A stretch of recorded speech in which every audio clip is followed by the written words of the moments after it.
I'm afraid our conversation is of a more formal nature this time. So the Major was murdered? It appears so. You can't think that I did it, though. I will be questioning everyone over the course of the evening, and your cooperation will certainly speed up that process. I was here in the salon, minding my own business, enjoying my own company. Minding your business from whom? Comtesse, what's her name, and my brother. Apart from wanting to congratulate him for a great right hook, there was nothing I had to say to. Comtesse de Vos? And they will both confirm you were here? If she had taken a moment to notice anything besides herself, she will tell you I was here the whole time. I think that is all for now. Merci for your time.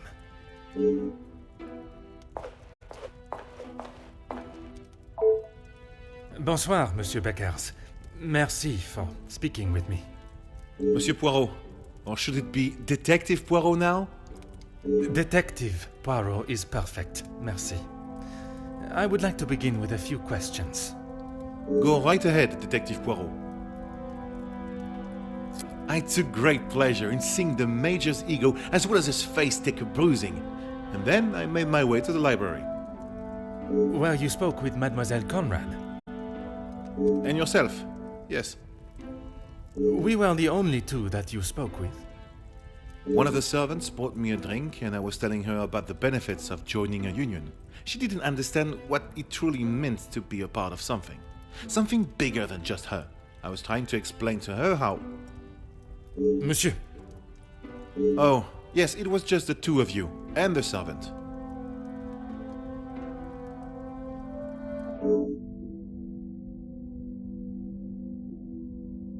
And you are sure there was no one else present? I'm not sure what you're getting at, Detective. You were there. Merci, Monsieur Beckers. It has been a most enlightening conversation. Monsieur de Silva, merci for obliging me. A detective comes to a party and a dead body shows up. Coincidental, don't you think? A man's death is not a matter to joke on, monsieur. Who said anything about a joke? I am saying what I see. Then perhaps you can tell me what it was you saw this evening. Following whatever that was in the hall, I moved to the library. Is there anyone that can confirm that? Miss Conrad and Beckers were in there, arguing about something. The books held my interest far more than their conversation. You did not speak with them until dinner was served? I had no reason to get involved with their little spat. It was clear they didn't want me to hear, and that suited me just fine. Merci for your cooperation. Monsieur Demir, I am sorry your celebrations have taken a rather dark turn. As am I, Detective. I hope we will be able to bring this investigation to an end post-haste. With your cooperation, I will do my very best. I was here in the salon. I thought I would have a moment of peace to calm myself, but the Comtesse and my brother followed behind. Did they inquire into the reasons behind the fight in the hall? I think they both saw it as some light entertainment, more than anything else. The Comtesse does not strike me as one to enjoy violence. And not so much violence, but karma for the Major, perhaps. You did not hear how he spoke to my wife-to-be. She is still rather upset about the whole thing. If you would be so kind as to stay here, I may require your help further.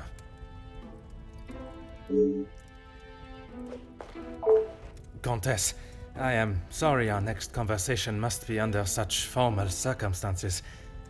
It is not the first time Felix has ruined a good party.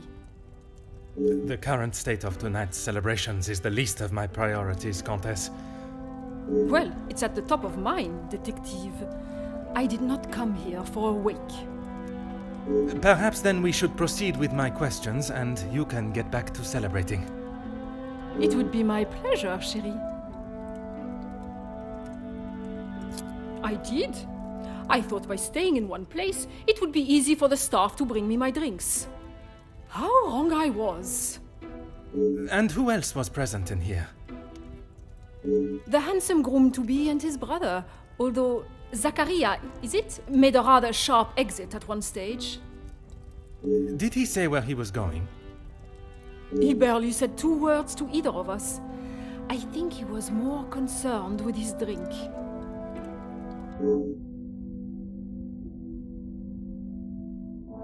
Merci, Countess. If I have any further questions, I shall be sure to come and find you.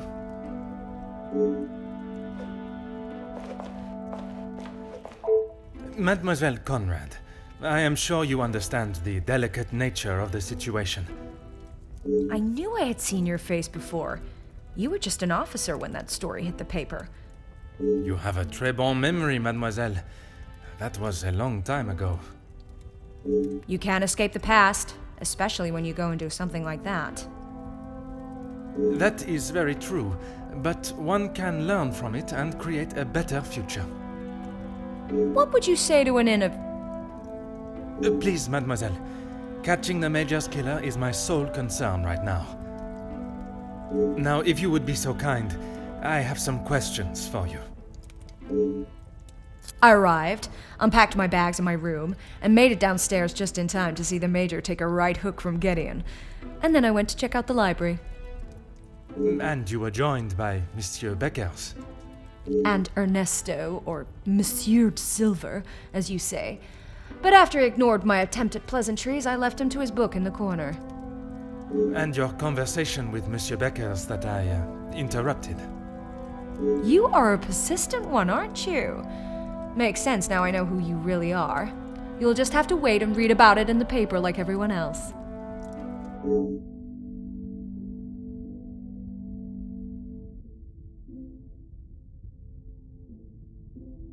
You have been most helpful.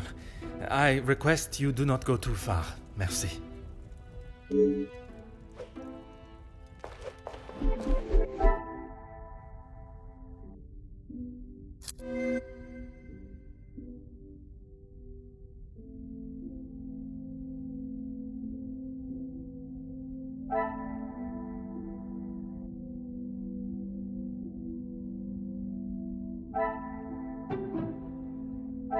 I should not be surprised by my own skills of deduction.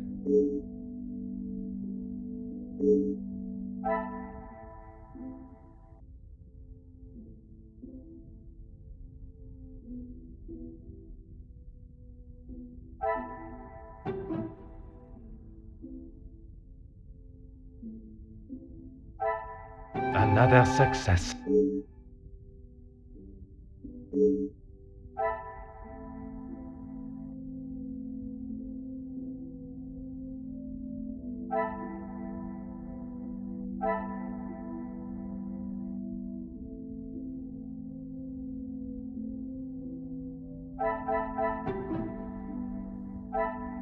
The pieces of the puzzle of...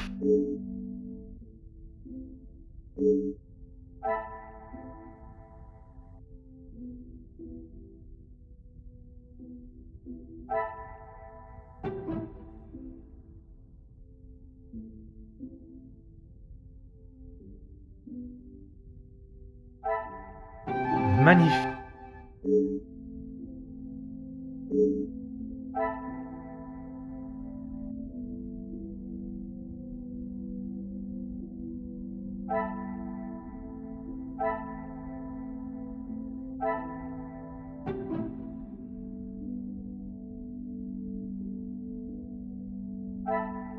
Things are beginning to be...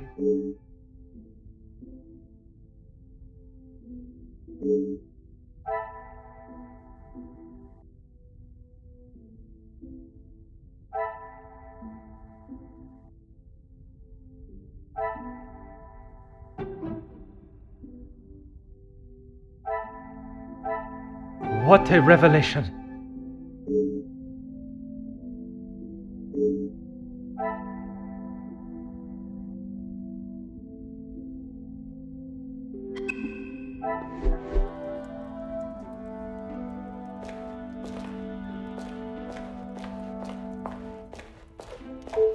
I'm an open book, Poirot. I told you already. I was here in the salon. And you did not leave even once.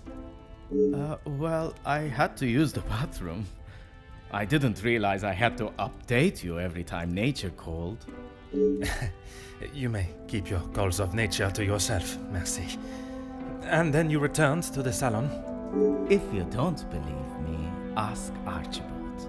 He saw me on his way up to the study. I think that is all for now. Merci for your time. Whatever you require, Detective. I know you are probably used to dealing with criminals, but not everyone is trying to hide something. I hope for your sake that you do not hide anything from me. What is it you think I'm hiding? I struggle to believe you did not know of Monsieur da Silva's presence in the library. Is that what this is about? I saw him hiding in the corner, pretending to read. I'd be surprised if he even could. I did not speak to him, and he certainly didn't make any attempt to speak with me. Monsieur Demire invited you here to speak with him. You didn't see that as a fitting time too? I was speaking with Jacqueline, and quite frankly, I was in no mood to be dealing with that man.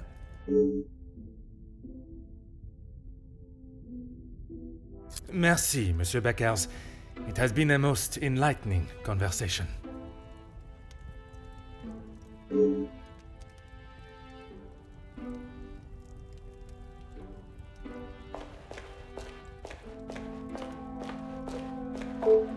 Can you confirm seeing Monsieur Demire in the hall this evening?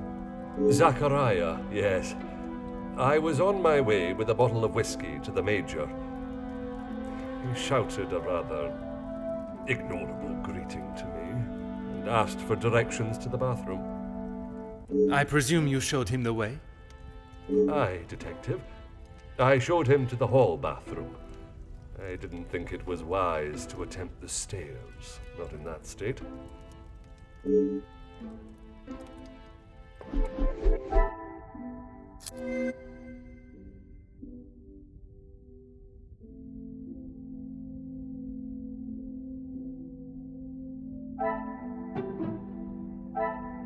I must act on thought and fact, not on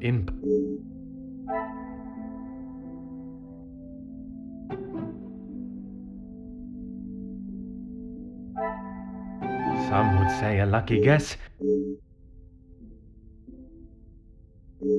I should not be surprised by my own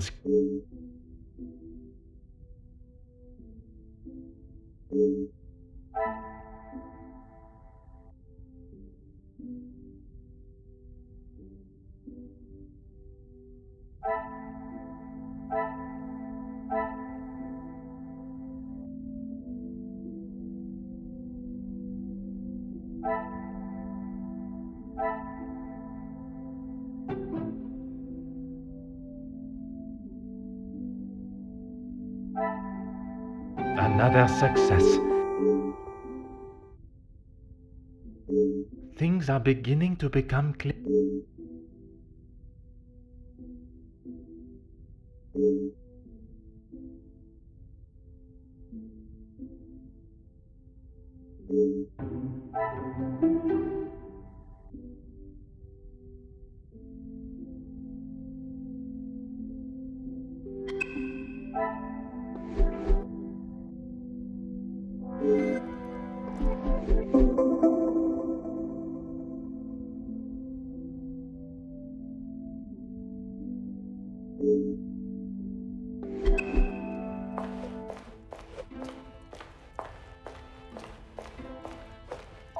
Whatever you require, Detective.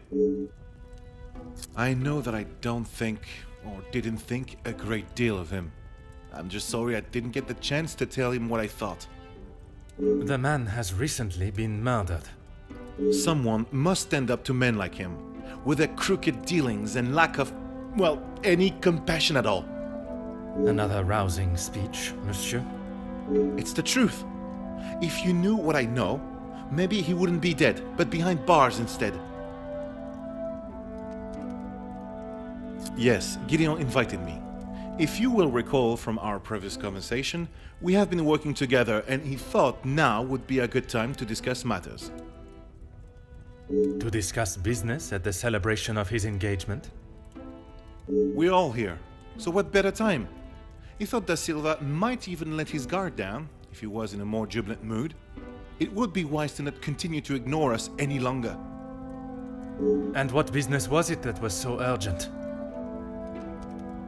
We're trying to resolve the worker strikes. It has gone on long enough. Now is the time for him to listen to our demands so we can put an end to it all. Put the violence and upset behind us. Anger, yes, but that's all. I wouldn't kill a man.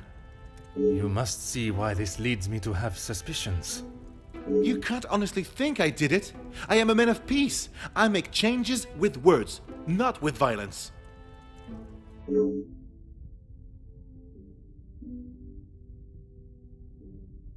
I am fighting for the basic rights of our workers, nothing more. If he can't see that, he is a lesser man than I already thought. And where does Monsieur Gideon fit into the negotiations? And his brother? His brother? I didn't even know he had a brother until I arrived here. Gideon certainly hasn't talked much about him. I get the sense there's not much love lost between them. Last I saw, he was outside having a cigar. Oui, I spoke with him myself, but that was some time ago. He does love a cigar. You'd have to stand out in those conditions. I could barely see him through the snow. Merci, Monsieur Beckers. It has been a most enlightening conversation. More questions? I suppose so. Felix, I didn't know him that well. We spoke a handful of times. I met him through Cassandra. I thought him to be rather pompous. But you remained polite, as any gentleman would. Of course.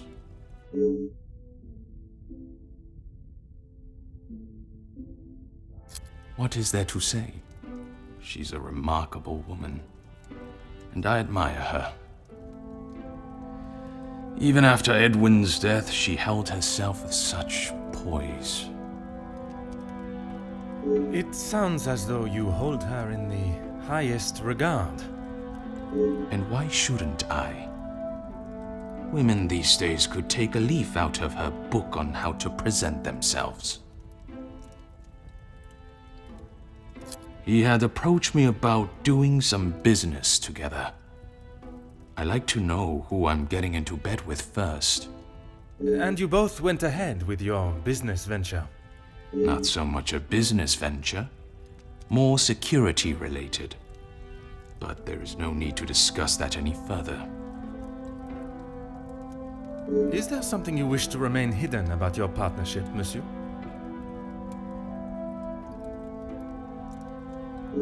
It was far from a partnership.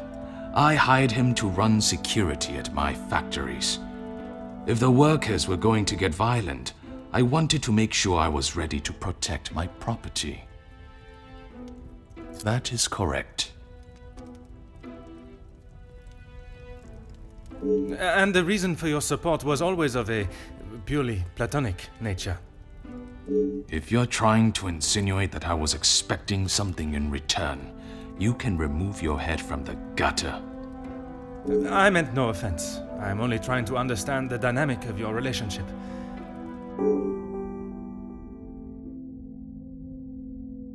Merci for your cooperation. No trouble at all. How can I help?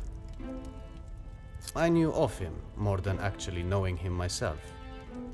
In the past, he made his feelings towards my brother and I quite clear. And that was not in a positive way. I certainly wouldn't call trying to get Angeline to postpone the engagement positive. What do you mean? I do not mean to pry. Only I imagine the whole room was aware of his celebrating with a bottle. You must be mistaken. Neither my brother nor I drink.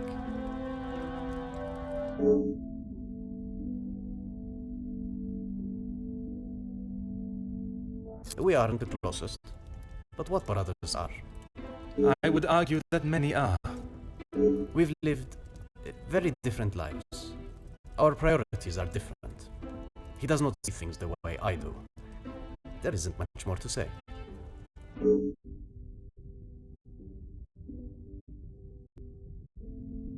I have lent my voice to some discussions.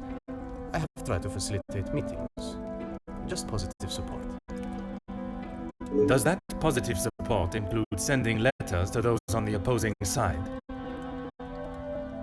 Detective Poirot, I'm not sure what you think I have done. Monsieur, a letter has been found threatening the Major of what might happen if he does not act promptly, and now he has wound up dead.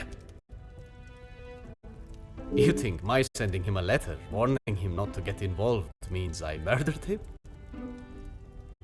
At this time, it is certainly reason for me to be suspicious. I have been funding the strikes, Detective. These men deserve fair treatment, and a wage that fits the hard work they undertake every single day. The Major didn't see that. All he cared about was the money for his services, and that is all I care to discuss.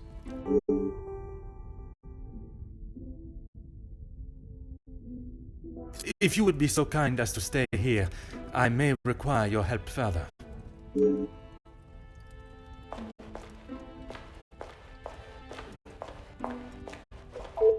I'm an open book, Poirot. Why would I? I've got nothing to say to him, except maybe to keep his hands off what is ours. What is yours that he could want? Money, of course. Why do you think he has been suckling at the Van den Bosch teeth for so long? He's bled them dry, and now they will all do the same to our money. Our? My father's, Gideon's, it's all the same. When you have not been on level playing fields for years, it's hard to have a fair game. I am afraid I do not quite understand. If we're playing golf, he has a full set of clubs and a caddy in the form of my father, and I have the old split putter. Make sense now? Perfectly.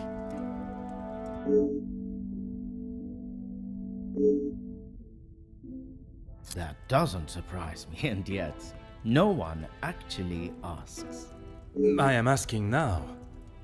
I should have expected that, shouldn't I? What is there to say? We used to be close, but not so much anymore. I would find it very helpful if you could at least elaborate on your relationship.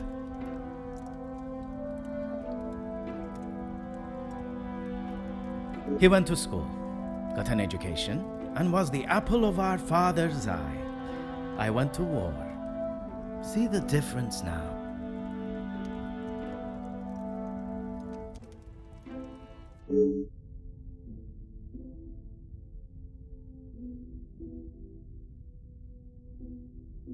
If you want to know about Gideon's part in the Union, why don't you ask him?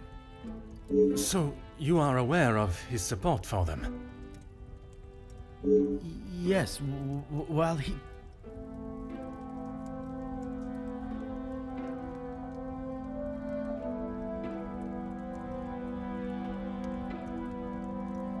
Oui, monsieur? It'd be best to just ask him. I think that is all for now. Merci for your time.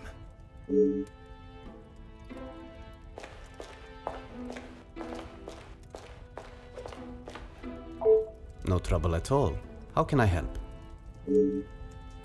I believe there are more important matters at hand than talking about my brother and I's relationship, or lack thereof. The murderer is in his house, and by holding back information that may help my investigation, you only make me suspicious of your involvement. Monsieur Demire, if you continue to withhold information, I can only assume you are hiding something, and must treat you as a prime suspect in the Major's murder. I have nothing to hide. If you must know, we have not been on the best terms for years now. As I said, we are different people. He does not see the importance of planning for the future, and as much as my parents tried, they could not make him see that. He still believes that now? I assume so. We barely talk anymore. I was hoping we would be able to sit down and talk and leave the past behind. But this evening has not panned out that way. If you would be so kind as to stay here, I may require your help further. I am all yours, detective. Why would I actively choose to speak to that wretched man? You were quite adamant of your protection of Madame. If he was as awful as you portrayed him to be, there must have been some words spoken, or perhaps written? He was quite aware of how I felt towards him, and the lengths he has gone to remain close to the family. That is all that needs to be said. I must admit, I would not want to be on the receiving end of your tongue's wrath, Countess. Wise thinking, detective. I imagine she will have shed a tear for him, but she should not waste any more. You don't think she would? Or you don't want her to? I have made it quite clear what I think of that man, alive or dead. I would not want her to waste anything further on him.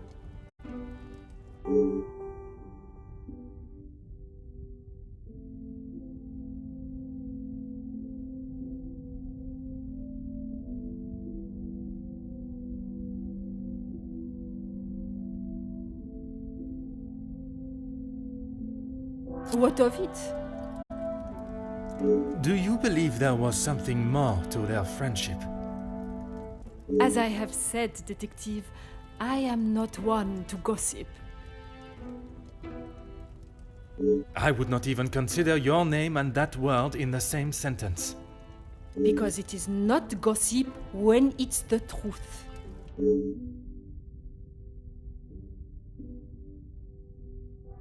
Why else do you think he would stay around for so long? Yes, he was a friend and partner to the Viscount, but it is plain to see it is Cassandra's partnership he longs for. He was a disgusting leech that was driven only by money and power, like most men. I can assure you not all men are concerned with such egotistical wealth. That may be, but they are few and far between. I believe you are a special case, Detective Poirot. It is not the first time I have been described in such a way. Embrace the compliment, Detective. You have set yourself apart from the horrid crétins that seem to somehow make their way into positions of authority and power. And that is what the Major was doing? Using Madame Van den Bosch as his ladder to the top?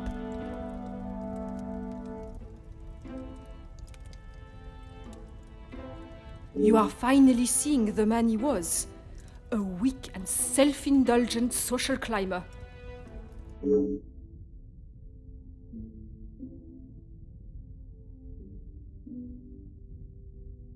Merci, Countess. If I have any further questions, I shall be sure to come and find you. You came to the right place. What do you need? I know that he was not the good and honest man he liked to think he was. In what sense? If you spoke to him for longer than 5 minutes, you'd know. I've met people in dark alleys I trust before him. And on the occasions when you did speak with him, what was discussed? I'm sorry, Poirot. If you're looking for a deep-seated secret between me and him, you're going to be disappointed.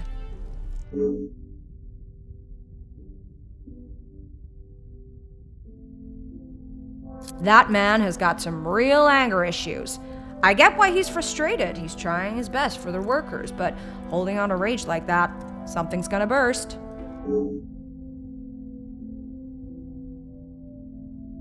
If you think you can use me as some sort of gossip machine, you are sorely mistaken. I can assure you it is not a case of gossiping. At this point, everything may be relevant to my investigation.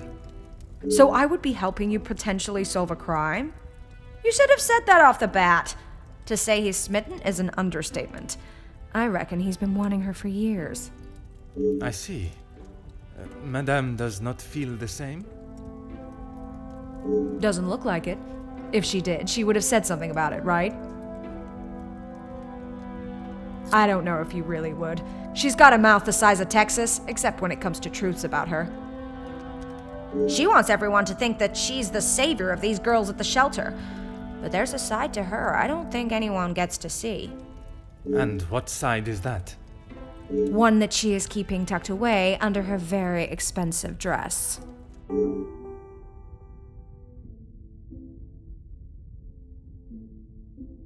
You have been most helpful. I request you do not go too far. Merci.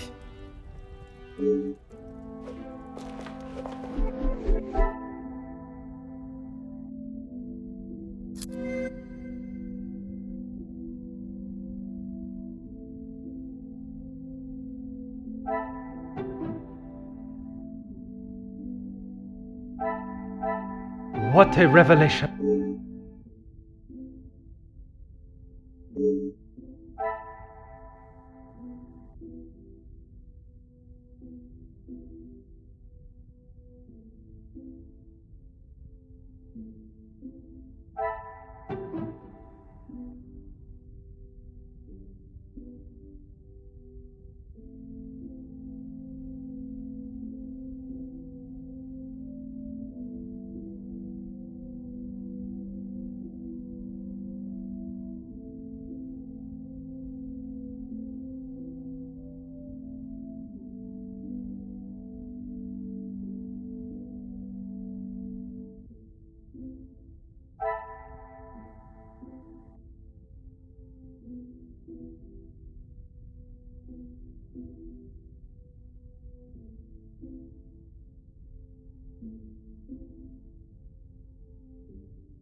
The pieces of the puzzle are finally coming together.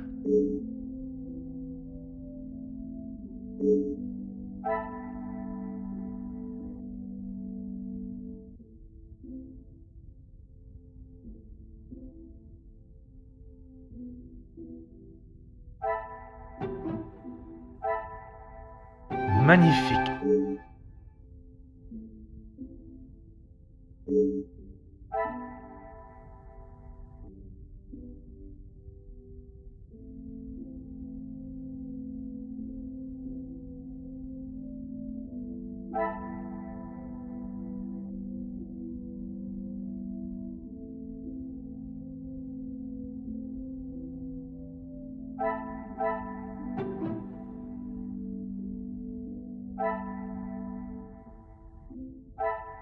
Some would say a lucky guess. I would say a...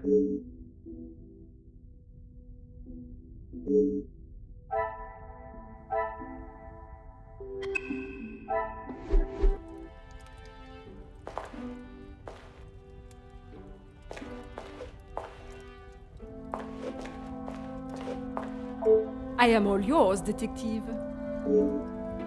Countess, you gave me the impression the Major and the Madame were close, but there were times where he acted rather aggressively to her, n'est-ce pas? I am sorry, detective, but I did not mean to give you such an impression.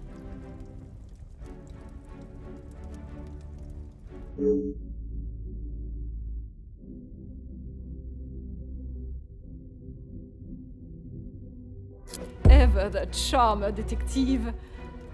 I would talk more on it, but I'm afraid Cassandra would think I am talking about her behind her back.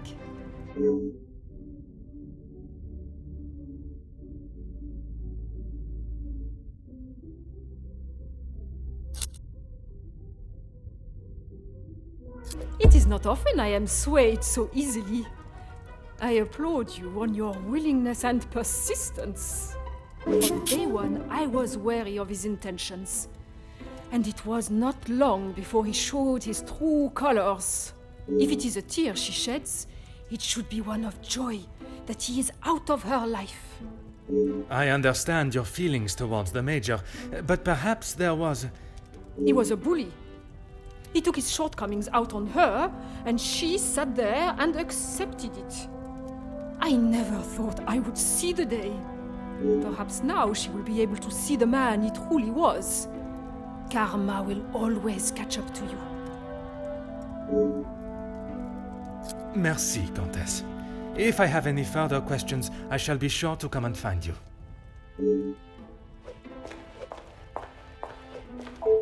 More questions?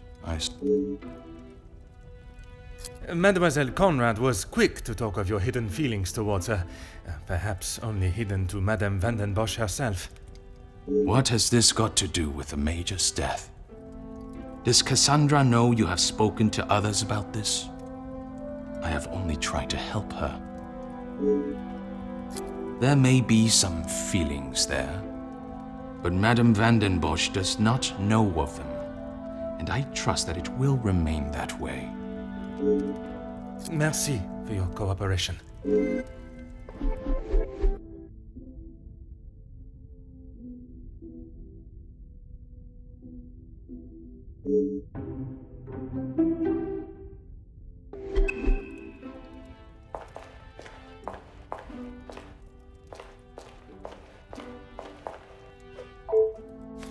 Ah.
My time with the guests is complete, for tonight at least. Do you know who killed Major Hagen? I am afraid it is not as simple as that. There are many steps that lead to the truth. I must think on everything I have heard this evening and dissect the truths from the lies. Merci for your assistance this evening. Au revoir.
Some would say a lucky guess. I would say a moment of genius.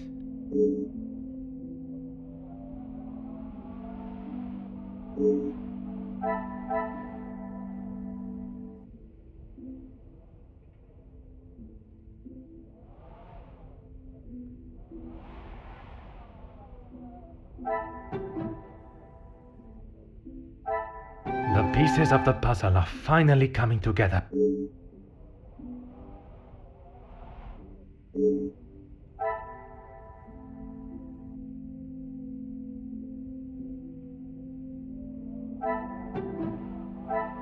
What a revelation!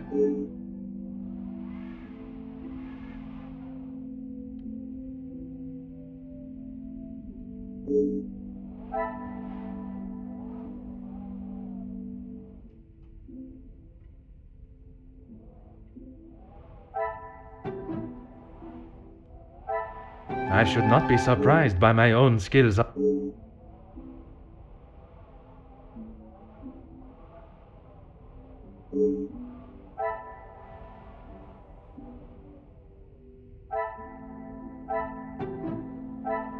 Things are beginning to become clearer.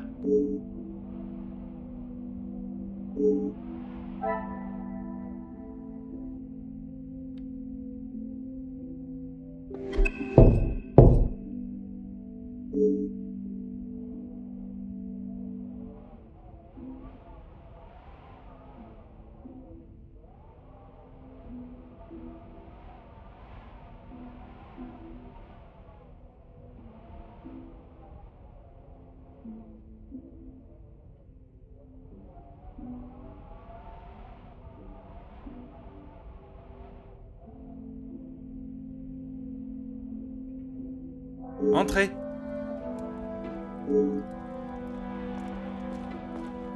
Detective, I'm sorry I did not join you in the salon as requested. Please, mademoiselle. There is no need to apologize. I was with Maman in her room. She would not allow anyone to see it, but I could see she was terribly upset. Most understandable.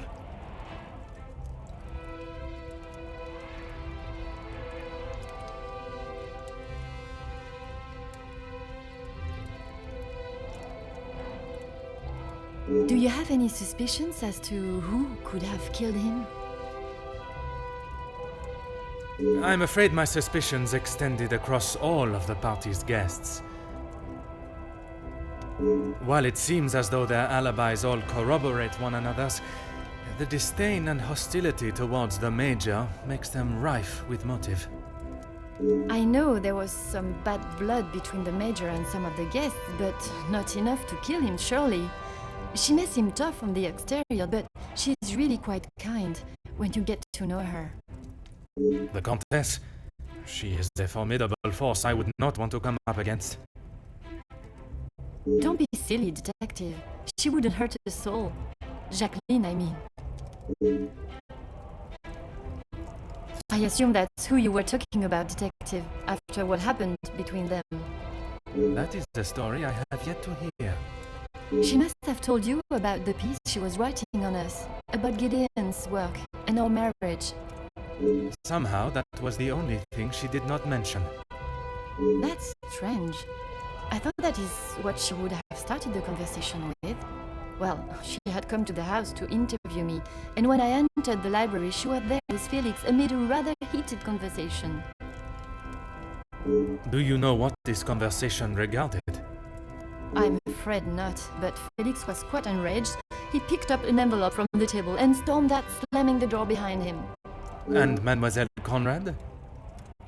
She was equally heated in the moment. She had a few choice words for him that I wouldn't care to repeat.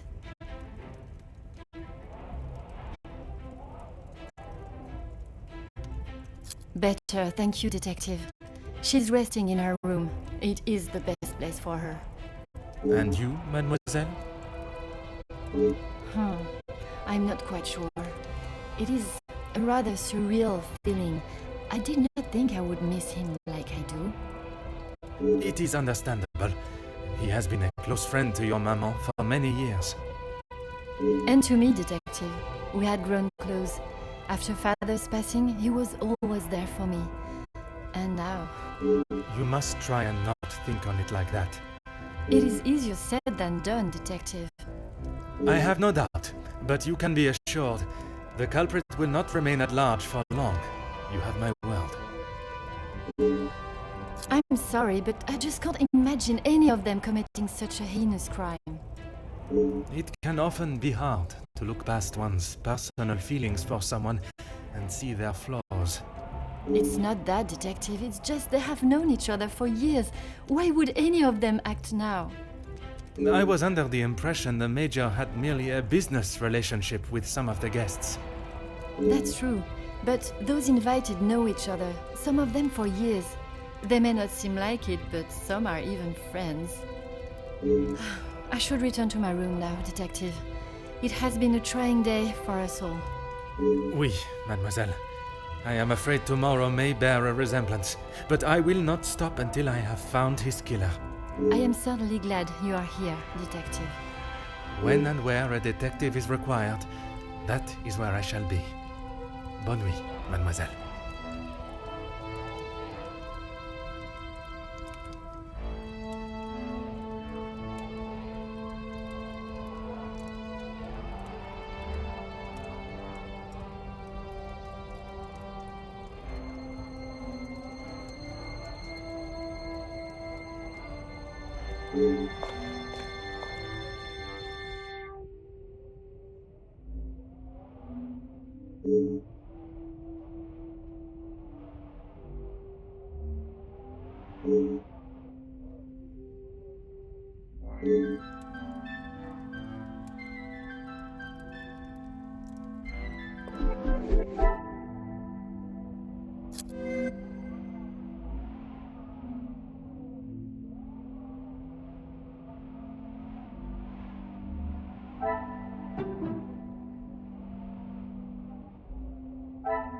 Magnifique. Another success.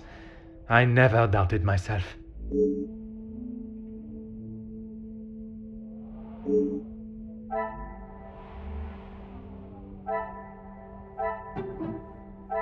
Another success.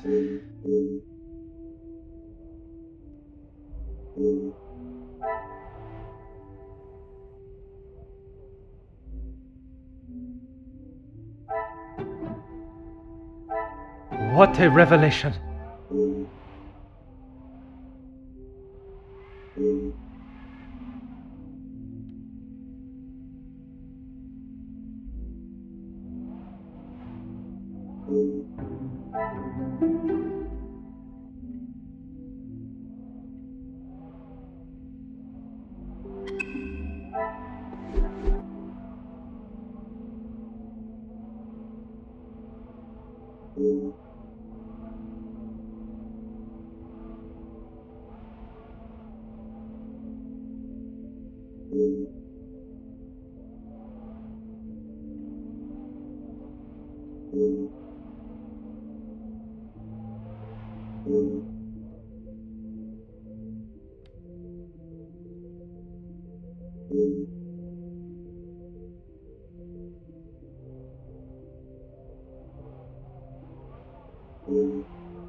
Countess, I wonder if I could ask you some questions.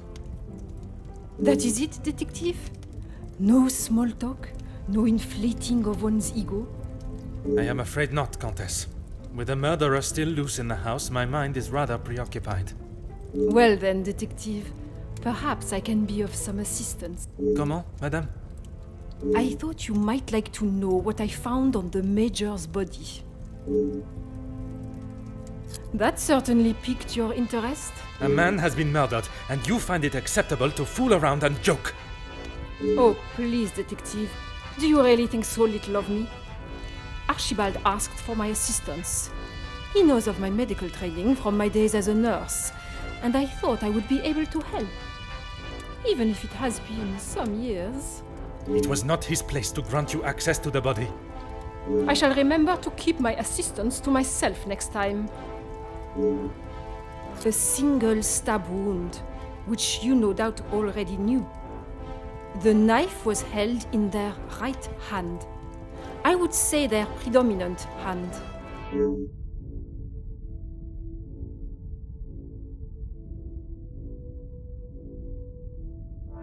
Judging by the depth of the wound, I would say there was no great force put into the strike. More a sign of defense than attack. If I had to say what weapon was used, a small sharp knife or dagger. I understand it may be difficult for one to keep such information to yourself, but I ask you to try. Your involvement has already tainted my investigation. You are welcome, detective.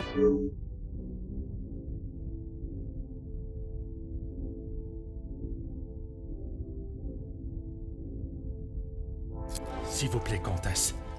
Keep this information to yourself.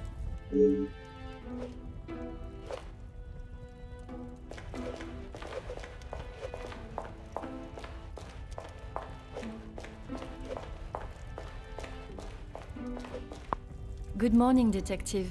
I hope you were comfortable last night. Bonjour, mademoiselle. The room was more than pleasant, merci. I'm afraid my mind was not in a state to enjoy it to its full potential, though. I can't imagine any of us slept soundly last night.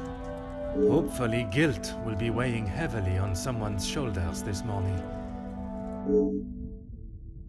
I'm sorry if I was not much help last night, detective. On the contrary, your inside knowledge of the guests was of great help to my investigation. But there are many more questions that require answers. His position? You mean about him living here? Oui, even in a house this size, you must see a lot of each other. I enjoyed having him here. When I was away with Gideon, it was comforting to know Maman was not alone. Although his work with Mr. Da Silva has kept him away from the house of late. What can you tell me about their relationship, working? There is not much to tell, only that there is no love lost between them.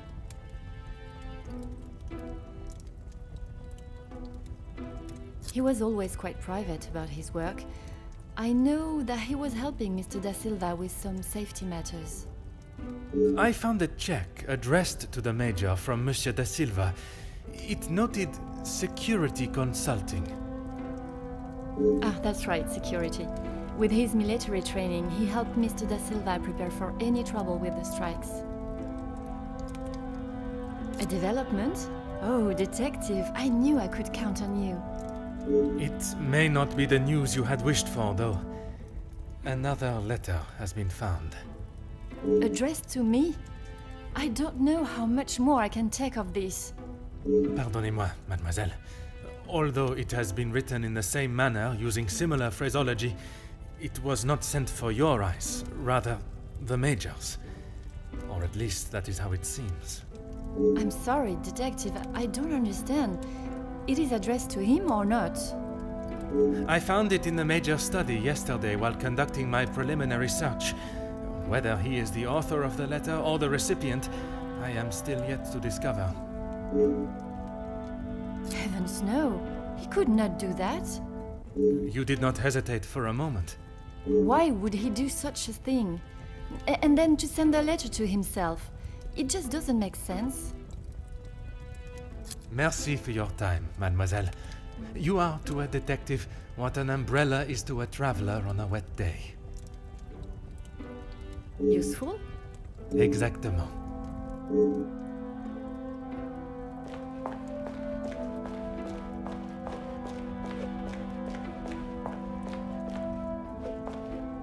Bonjour, Monsieur Demir. Detective Poirot, how are you? The truth, monsieur. With each step towards uncovering the blackmailer, I am thrown 2 steps back as to the identity of the Major's killer. Is there something I can help you with? Archibald came to me and asked for my help in the matter. My brother and I dealt with it. Merci for your help. It is a job that only the professionals should have to undertake. It's a job that had to be done, although it may have affected my brother more than I. How so?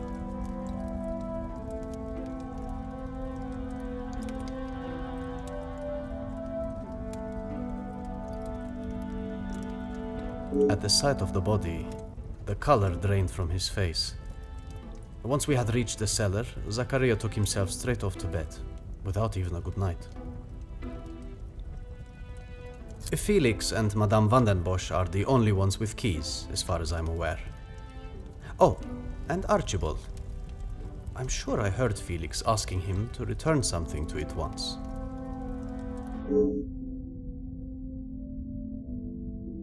I have not seen him since last night. I'm sure he will have been fine after a good night's sleep.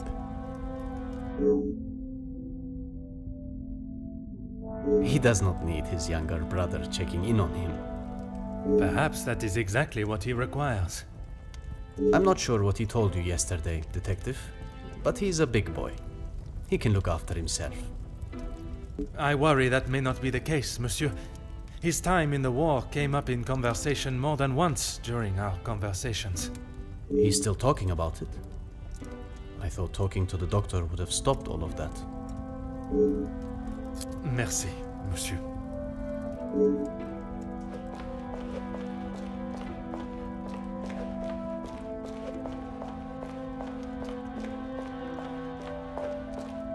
Good morning, Detective. You slept well? I'm afraid I did not. I was hoping for at least a moment of pleasant slumber, but alas, it was not to be. Finding the Major's killer is the only thing that will put my mind at ease. In that case, Detective, what can I do to help? In that snow? If someone was out there, we'd have another body on our hands. I realize how strange it sounds. I would not believe it myself if I had not seen it with my own eyes. Staff have reported seeing things in the dark before, but it always just turns out to be shadows. It was likely just your mind playing tricks.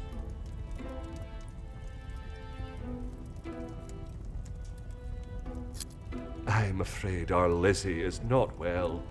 I think the events of yesterday were too much for her. We'll have to just make do without her this morning. As Wordsworth once stated, rest and be thankful. Perhaps a chance of peace and relaxation will work wonders. She is currently eating breakfast alone in the dining room. It's how she prefers it.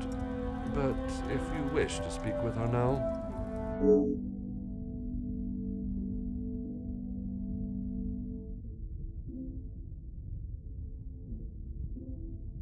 I would, but I'm afraid I found this morning that the telephone lines aren't working. The snow continued through the night and must have damaged them. Even if we could use the telephone, I don't think anyone would be able to reach us.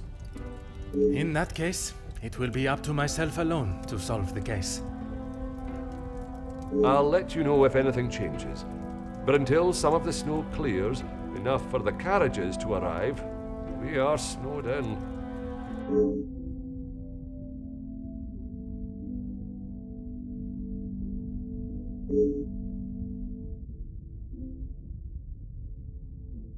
Taken care of. Master Demir and his brother, after sobering up, helped me move him into the cellar. Best place for the time being. Très bien. I imagine there is no reason for anyone to go down there. Besides me, no one. Once this snow clears, we will be able to move him from the house. Your assistance has been most valuable as always.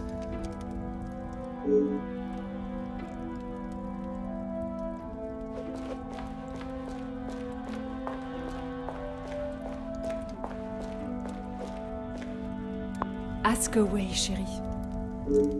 S'il vous plaît, Comtesse. If it will help you. Merci.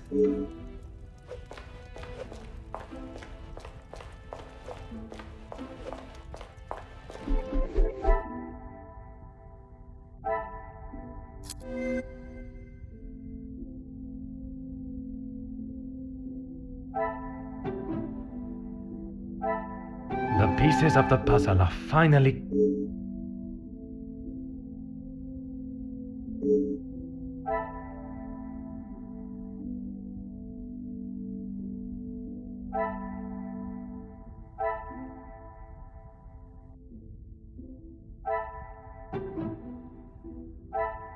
Some would say a lucky guess.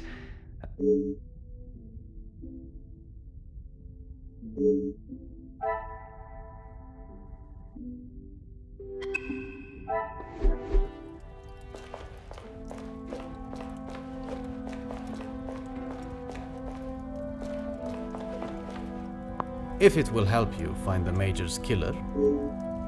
When he returned from the war, he was a different man. Everything became about what he had seen. I cannot speak from experience, but I can only imagine the horrors he must have witnessed. The first weeks he would wake in the night, screaming. I found him one night, cowering behind the desk in the study. When I tried to help him out from beneath it, well, it was the first time I had ever feared for my life. That is not why you two are no longer close? And not at all, Detective. We were always very different in nature. While I had always wanted to follow an academic path, Zachariah was more of a free spirit. Or at least as free as our father and the laws would allow. And yet, he ended up in the military. Quite the contrast. Our father demanded that he at least try to do something with his life. And when some of his friends joined the army, he signed up with them. It wasn't long before he moved out from the family home after his return from the army. I always assumed that he had put the war and everything that came with it behind him and was moving on. But now I see that is far from the truth. Oh.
Aha. Aha.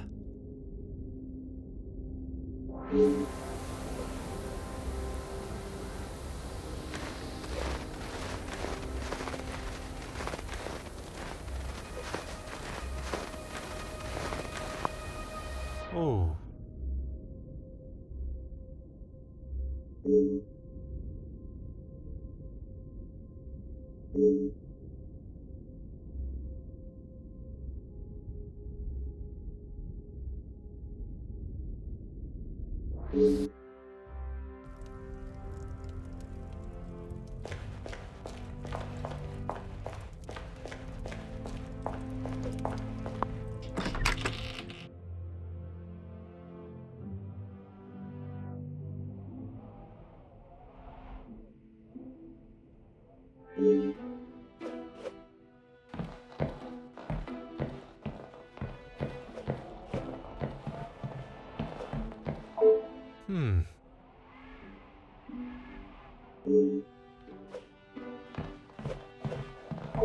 Huh.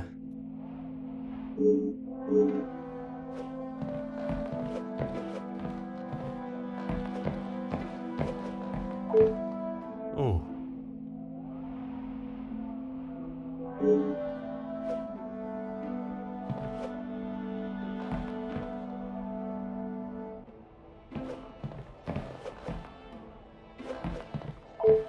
Huh.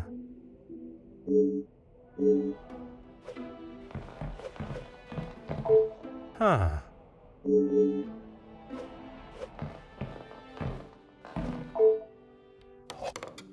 Ah.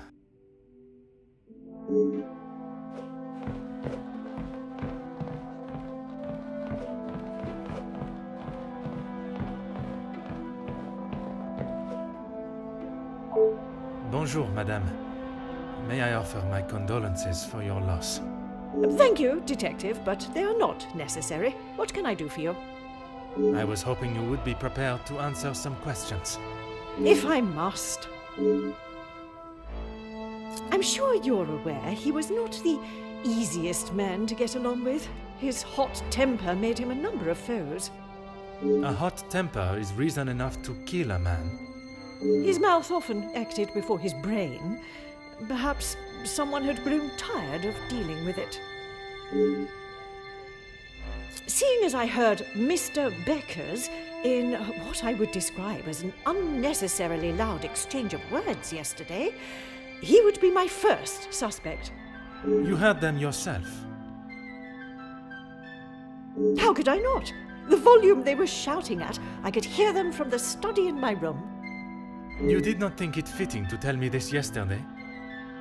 I didn't think Felix was going to wind up dead and a murderer loose in my house. My apologies, detective. I assume you are talking about the supposed blackmail letter. Oui, madame. You know of it? It arrived shortly after the first. Rather coincidental, if you ask me. I'm not sure I understand what you're trying to say, madame. He no doubt had secrets hidden away. But do you honestly think Felix had anything of value to his name worth threatening him for? Perhaps you should enlighten me. Well, he was here, living in my house, eating my food, prepared by my staff. Does that answer your question, detective? I wouldn't put it past him to have written it himself, in the hopes of getting some sympathy from me. And the other letters? He probably wrote those too. If Anneline paid the first, that would have given him the money to pay the second letter. He is the White Knight, saves the day, and expects to live here happily ever after.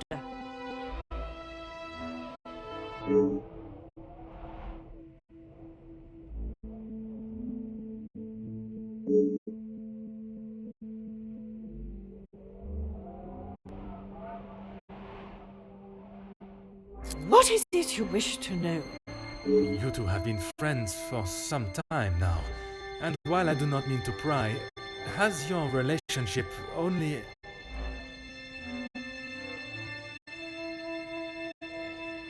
If you are trying to insinuate that Mr. De Silva and I are running around like schoolchildren, you could not be further from the truth. He was friends with my husband, for goodness sake. Oui, I understand they worked together. Investments, if I am correct. Mr. De Silva was the voice of reason that my husband should have listened to more often, instead of throwing our money at businesses that were already on the verge of bankruptcy. Merci, madame. I shall not bother you any further.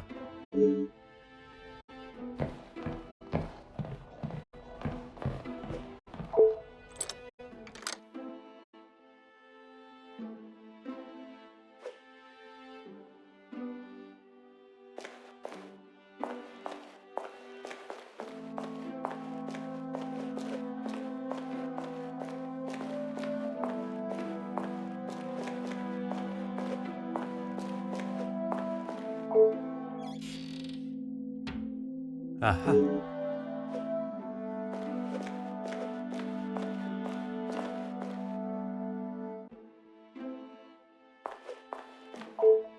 Oh.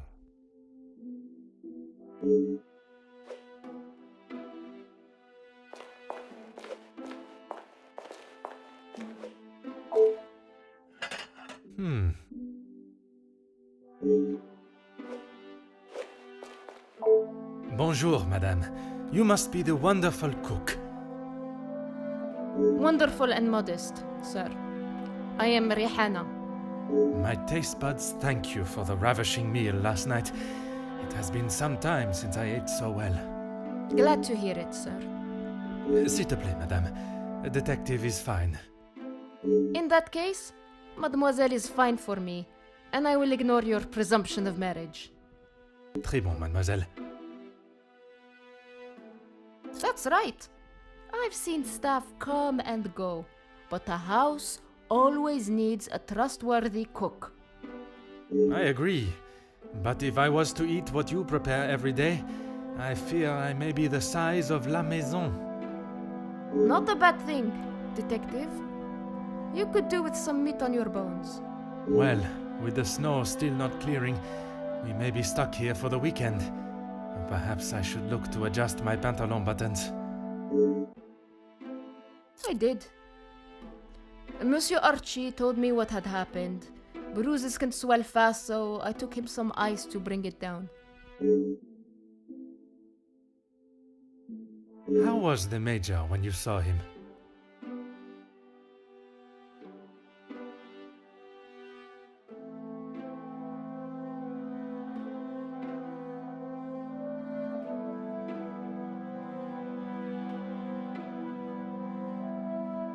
Grumpy. As up. I suppose one would not take kindly to being punched as he was. Punched or not, he was as ungrateful as ever. I shall not keep you any longer. Merci, mademoiselle.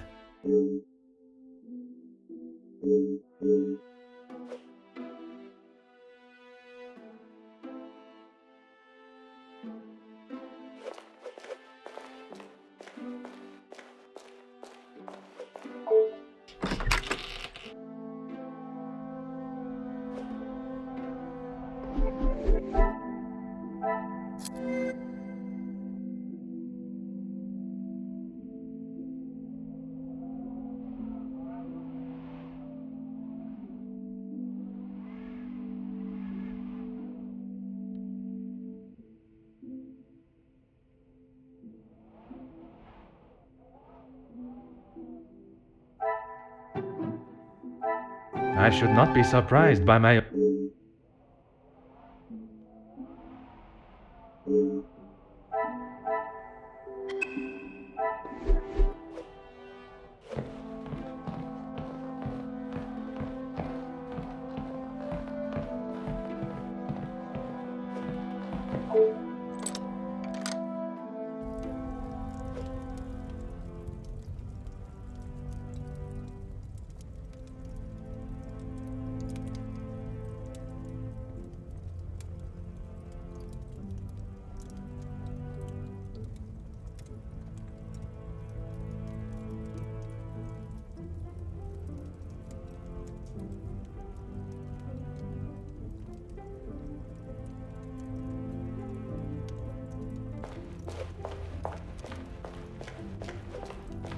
Is there something I can help you with, Detective? You have got the wrong end of the stick, Detective. Maman has snapped at him recently, but it was nothing more than that. It was something to do with the letter. I heard them in the library before Maman shouted and he stormed out of the room past me. Could it have been the blackmail letter that instigated their argument? Why would Maman be upset with him over the letter? Madame is of a very different opinion from yourself regarding his connection with the letters. She believes him to be the author. That is what she told you? She has always been one to make a quick, if not rash decision, but she cannot truly believe that.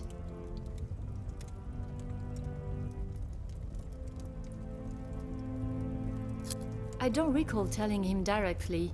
I did not want Maman to find out it had been paid. If he knew, surely she would. Madame believes he may have been behind all the letters, and taking your payment of the first, then used it to pay the second and be the hero in you and your mother's eyes. I never knew Maman had such an imagination. Where would she get a story like that from? That is a question I was hoping you may be able to answer. You have met him. Do you really think he's capable of such a devious plan? It is a plan only the most crooked and underhanded could create. Is that the Major? I am not so sure.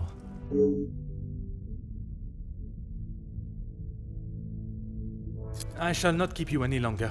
Merci, mademoiselle.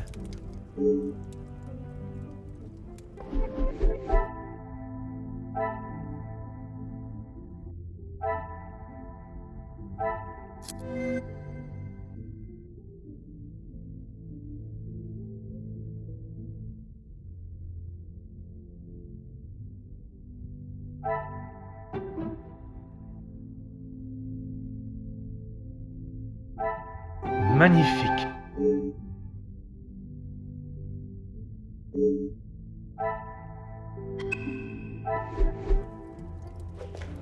Is there something I can help you with, Detective? I'm afraid it had been that way for some time. Maman is not forthcoming with her emotions, as I'm sure you are aware, but I could tell she had not been happy with their arrangement for the last few months. What gave you that impression? There was not one particular thing that she expressed, it was just the way she spoke to him and of him when he wasn't present.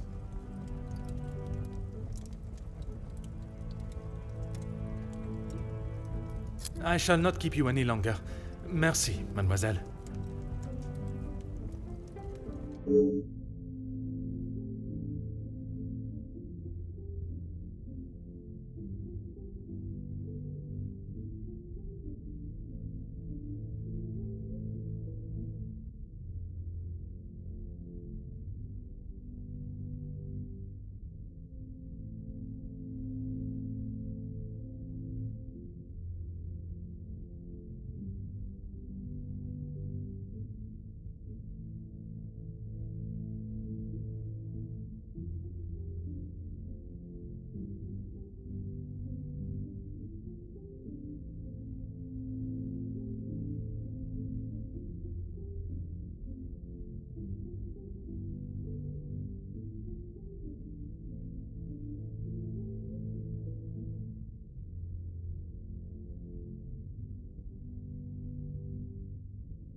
Whatever you need, Detective.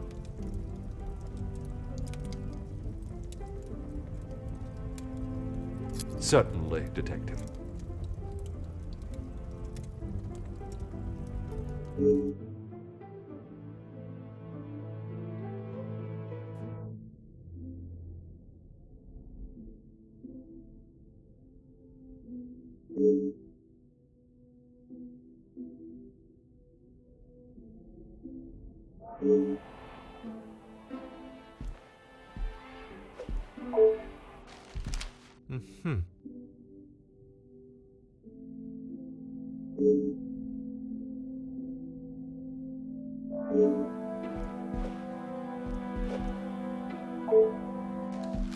Oh.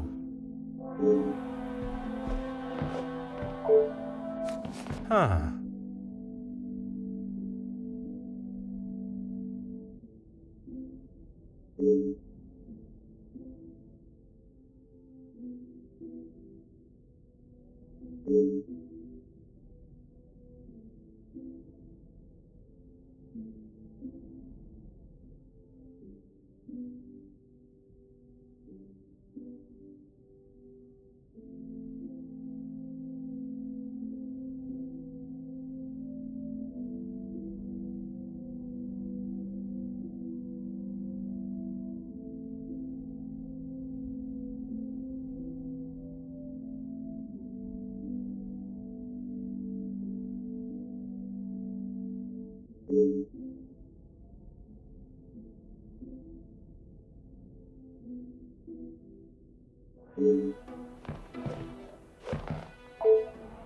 Huh.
Things are beginning to become clearer.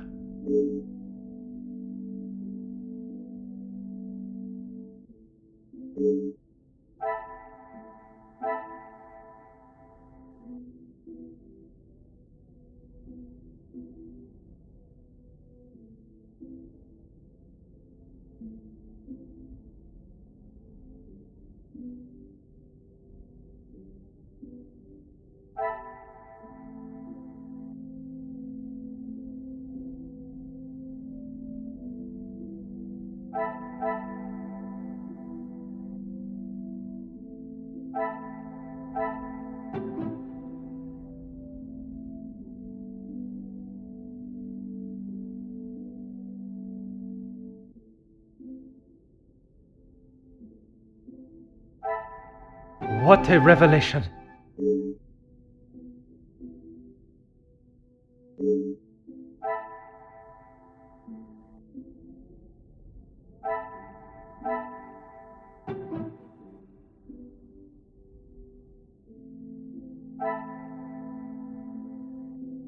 Things are beginning to become...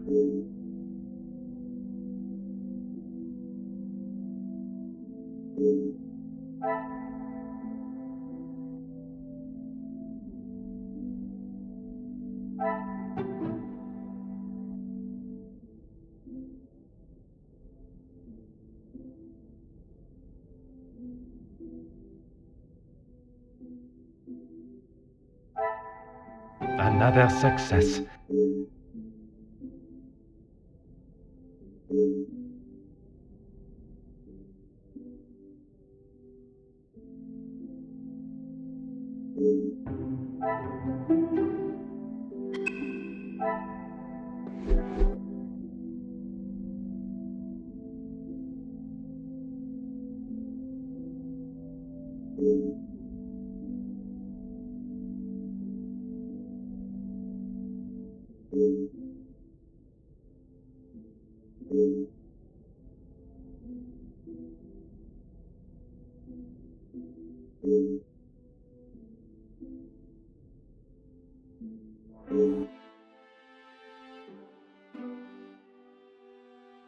Detective Poirot, I have been asked to inform you that Lady Vandenbosch has returned to her room, and she wishes not to be disturbed. Merci. Madame certainly has mastered the art of subtlety. They may not be the exact words she used, but I'm sure you can imagine. Excuse me, I have some further duties to attend to in the pantry.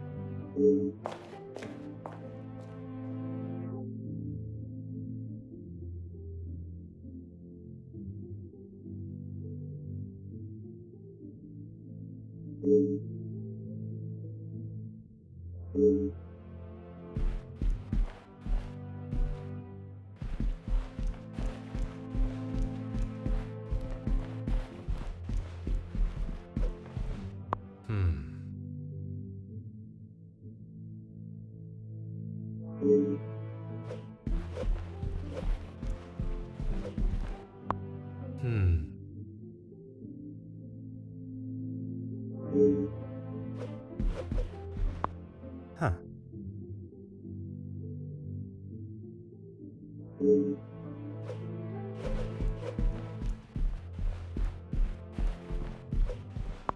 Aha.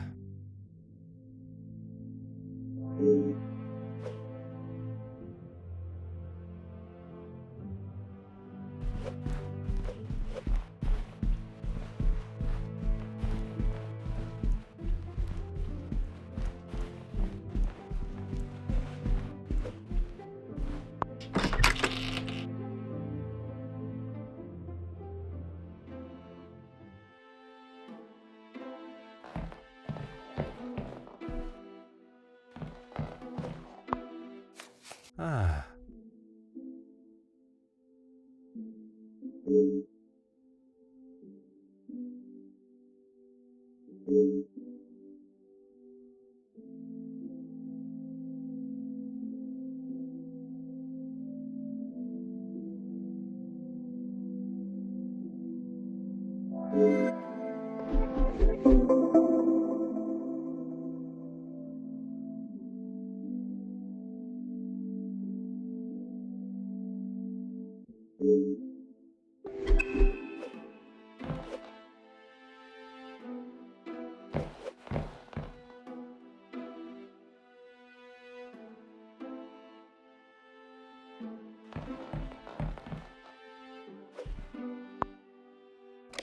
Oh.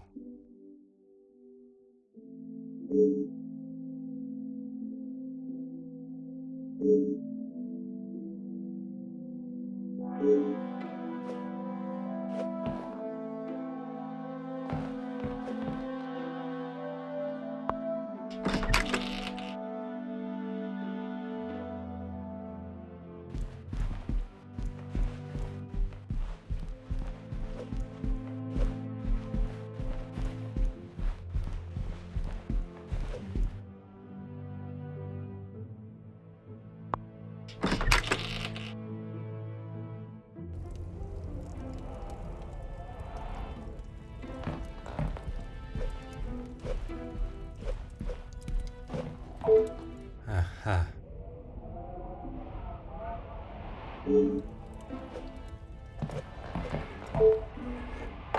Ah.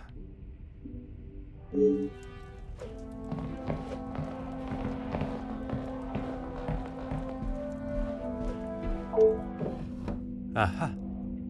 Oh.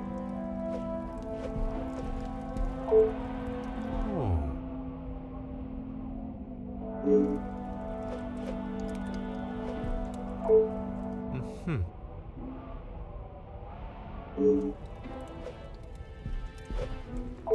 Detective Poirot, what do you think you are doing in here? I have something I wish to discuss with you. Well, I hope it is important enough to justify barging into one's bedroom. I assure you it is. Good, because this has gone on far too long. We are snowed in this house while a murderer runs amok. I can understand your frustrations, but it is not as simple as... You were once an incompetent officer, and now it seems you are just as incompetent as a detective. If I was not being lied to and misled at every turn, perhaps the murderer would already be in custody. I hope you are not suggesting I had something to do with Felix's murder. I am suggesting that if I had the support that everyone claims they are offering, we would be in a very different situation. If you have something you want to ask, I suggest you ask me now.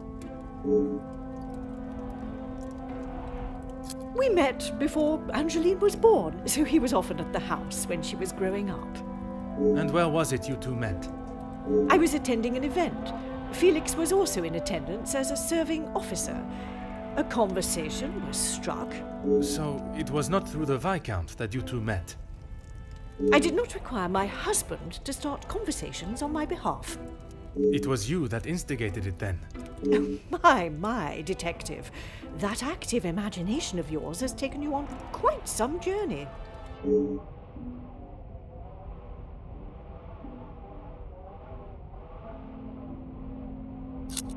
I'm sure he has hundreds of letters in there. Most of them could and should have been thrown away a long time ago. You are going to have to be more specific. I refer to the letter addressed to you, the one of a romantic nature. Romantic nature? Oh, please, detective. Felix did not have a romantic bone in his body. He made his intentions quite clear in the letter. I must admit I myself was surprised. You really do have quite the active imagination, detective. If that is how you wish to interpret it, so be it. But I can assure you, the Major did not think of me that way, and certainly did not include it in a letter. Edwin spent much of his time away on business before Angeline was born. Felix was a welcome distraction from the loneliness of the house. You were alone in the house? The staff continued their duties, of course, but trying to get any sort of sophisticated or cultured conversation from them was like drawing blood from a stone. And when Angeline was born? Edwin remained at home. It was his duty as a father. And the Major? He had his own business and life to tend to, but we remained in touch via letter. Around the time of Edwin's passing, Felix had relocated to the area.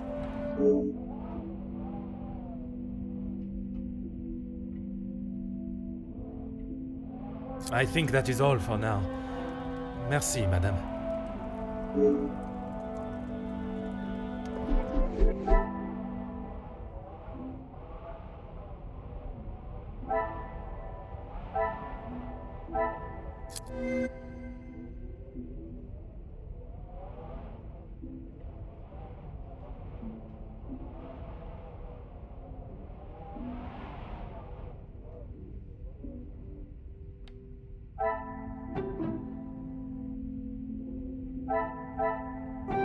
pieces of the puzzle are finally coming together.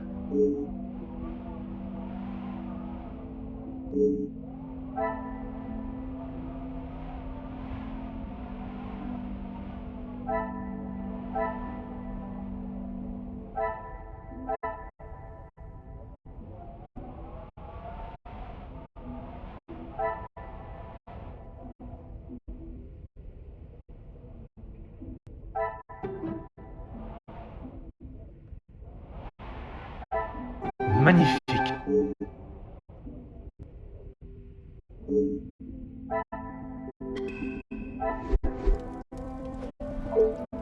Is this... He may have stayed in my home, but Felix was a grown man, Detective.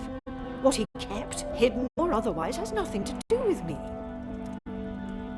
But it does not surprise you that he had such a photograph? We have been friends, and he has been there for Angeline for many years, but you find it strange that he keeps a reminder of us? Perhaps... What I do find strange is that if he did hold a flame for you, why he would never express it. If he did, it was not reciprocated. I have not even considered another since my husband's passing. Not that it is any of your business. I think that is all for now. Merci, madame.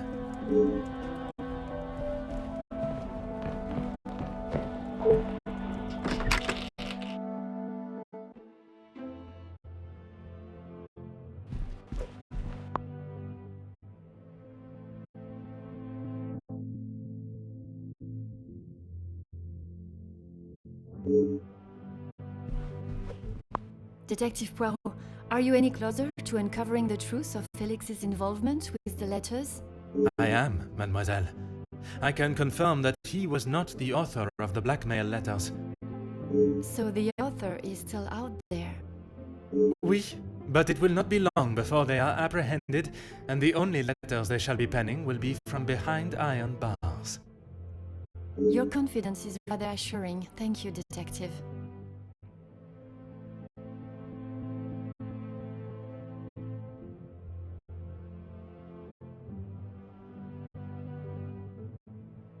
I'm sorry, Detective. I did not intend to leave your mind so full of thoughts.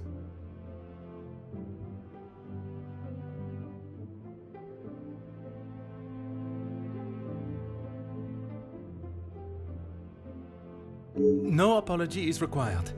It actually made me question my whole chain of thinking.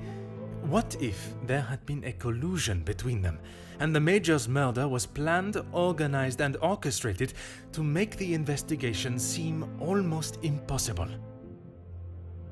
Oh my, Detective, that is quite a theory. Every guest has a motive. You confirmed that with the mention of Mademoiselle Conrad and the Major's fight. Supplying one another with a rock-solid alibi would surely throw off any detective. But not you. Correct, mademoiselle. It would take much more to stamp Detective Poirot. I haven't seen that book in so long. Yes, it was a gift for my 10th birthday. I have read it from cover to cover countless times. He left such a lovely inscription too. It sounds as though there is a side to the Major I did not get to see. Was it common for him to bring you gifts? Not common, but if he had been away for some time, he would bring me a small memento from his travels. He hasn't done that in some time, though. There were. I'm afraid they may have gathered some dust being in the storage room for so long. I kept them in hope of giving them to my child when the time comes. It sounds as though he had always cared about you. His presence at the house was comforting for us both after Father died, even if sometimes he was a little too overprotective. That's right, ever since I can remember, Felix has been around. It seems as though she has a number of support networks. The Major, her friendship with the Countess, not forgetting Monsieur da Silva. Maman has many friends. I know how she may seem to most, but once you break the hard shell... There is a further shell waiting to be broken? Oh, very good, detective. Forgive me, mademoiselle. I only jest. It's quite all right. You're not the only one that feels a razor tongue. She's grateful you are here, especially now, whether she shows it or not.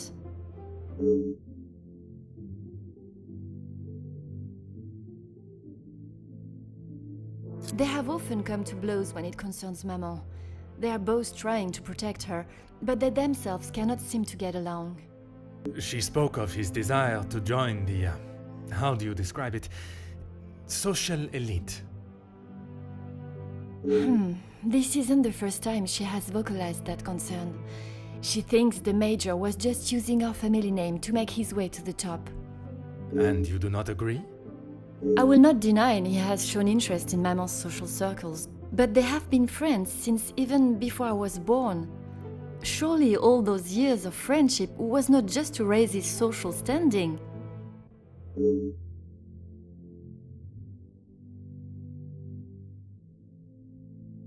How do you mean, detective? I imagine a house of this size is rather costly, keeping it in the immaculate condition it is in. Maman looks after the financial side of the house, but I think she has had to ask him more than once for a contribution of sorts. It is not for me to get involved. I shall not keep you any longer. Merci, mademoiselle.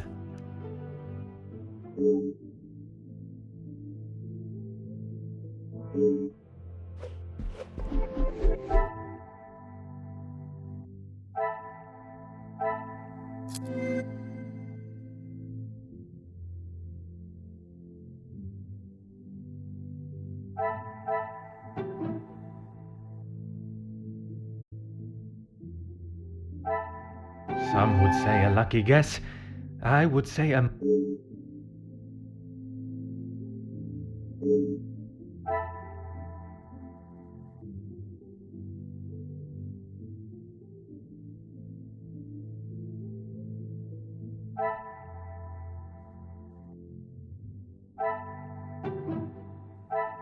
I should not be surprised by my own skills up...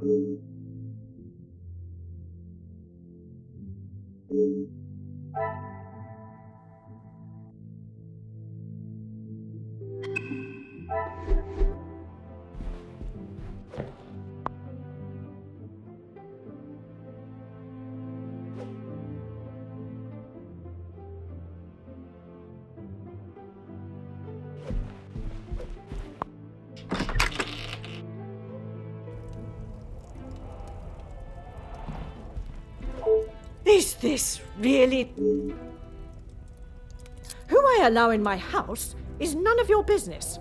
I do not have to explain anything to you. I did not think you were one for charity. I would not expect you to think much of anything. There is no need to talk on it any further, but I'm sure you will remember that, financially speaking, we have had our issues.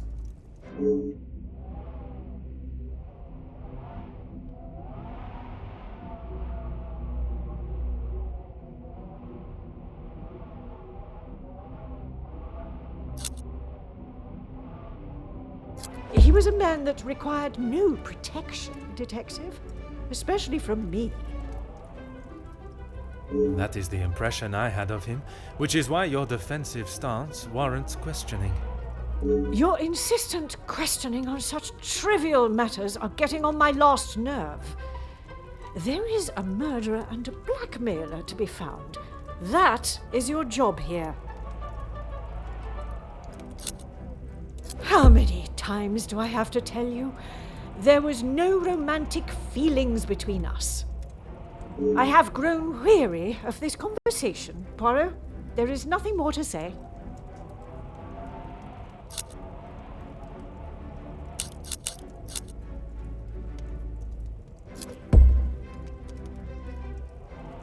Madame, you continue to withhold the truth. And you continue to get on my last nerve. I am not obliged to tell you every detail of my private life. But when it impedes my investigation, If only you were this focused on finding the blackmailer and... Madame, Very well. I did not lie about how we met.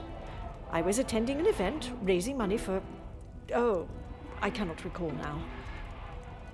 It had been some time since I had returned home, and was rather missing English soil. I was aware of Felix's invitation, or at least that there was to be several British officers attending the party, and that is where our friendship began. He was a warm reminder of home, and I enjoyed conversing with him. We shared walks in the park and read together. As I said, he was a welcome distraction from the days spent alone. I shall go no further with the details, but I will say, I had no intention on being unfaithful to my husband. It was never our plan to go that far. Once I found out I was pregnant, I knew it had to stop. the Viscount never questioned Mademoiselle's birth? In his mind, he had no reason to, and he shouldn't have had to. It was my mistake to bear. If he knew the truth, our lives would have been ruined. I told Felix that he was to stay away, but he had no intention to. He became an uncle figure to Angeline, and they grew closer after Edwin's death. I could not tell her the truth. Too much time had passed. The secret remained only between him and I. And what were the Major's thoughts on revealing the truth? He wanted to tell her everything. He wanted her to know exactly who he was. But I told him no. It would not have been the poignant reconciliation that he expected. She would not understand. I tried to retrieve them from the safe after everyone had retired last night. But when I opened the safe, they were nowhere to be found. I assumed he must have hidden them somewhere else. When I entered the study this morning, they were as visible as a red notice on a police station wall. I would appreciate if you did not compare them to the face of a wanted felon. Pardon, madame. But that does mean someone else in the house has seen them. I don't understand. Why would they return them? A mystery that is still yet to be solved.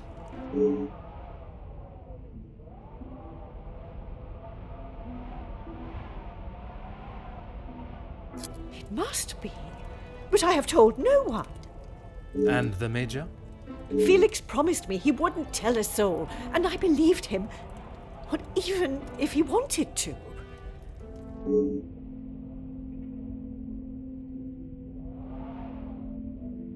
You did not think anyone knew, and that is why you disregarded the letter. If you bow to these criminals, they will only try to claw more from you. I think that is all for now. Merci, madame.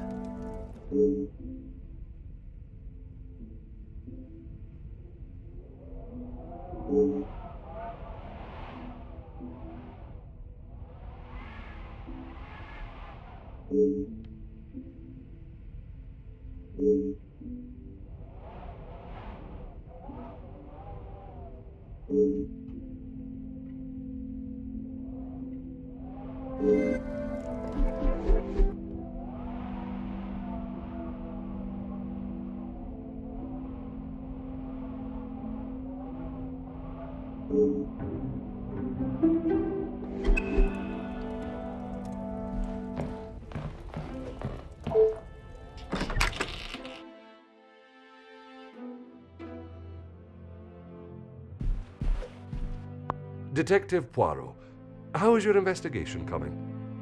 Monsieur Sterling, I must admit, I have learned much more than I was expecting to. You'll be wrapping the case up soon, then? One has never finished learning, monsieur, and in this case, I shall need to continue if I am to find the Major's killer. It might help to vocalize your thinking. I'm all ears.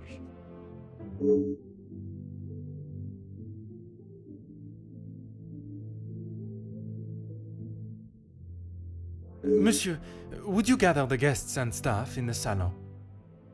Right away, Detective. Can I ask for what reason? I shall reveal all once everyone is together.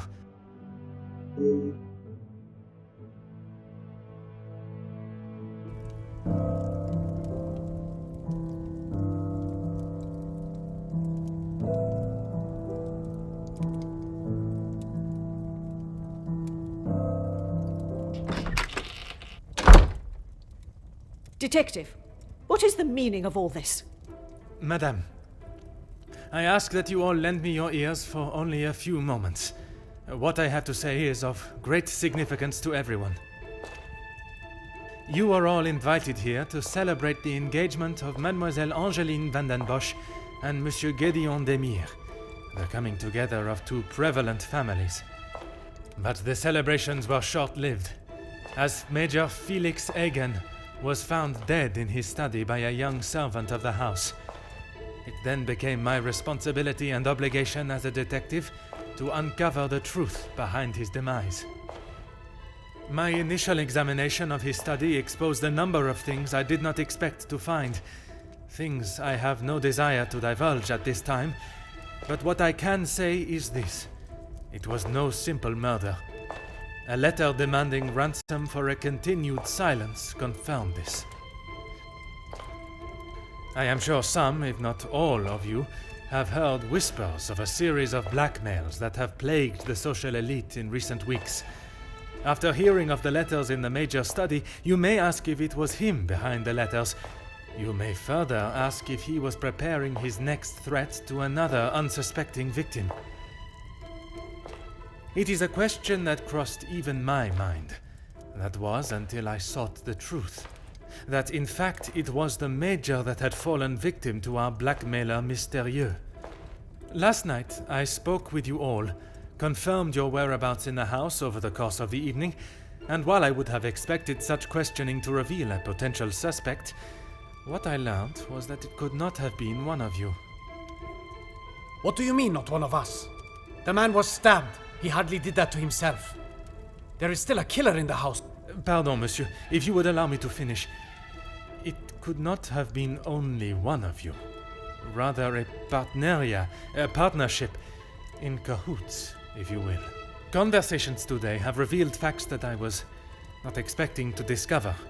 And although they may have muddied and complicated my investigation, what I must do to bring the guilty parties to justice has become clearer. Those of you that spun stories in an attempt to confuse and derail my investigation have made a grave mistake in underestimating my intelligence. Other detectives may fall for such deception, but I can assure you, Detective Poirot is no such fool. My investigation is far from over, and swift justice shall be dealt to those that have committed such appalling acts and have continued to mislead and lie to protect themselves.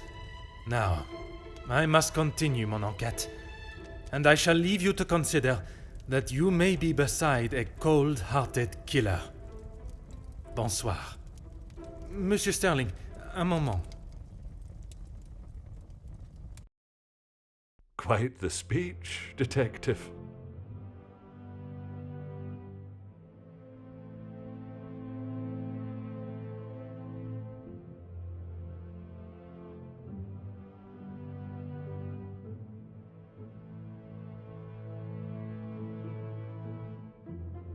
Merci, but it was not made to entertain, more to warn the guilty parties that I am hot on their heels, no matter how clever they believe themselves to be. Well, if there is anything I can do.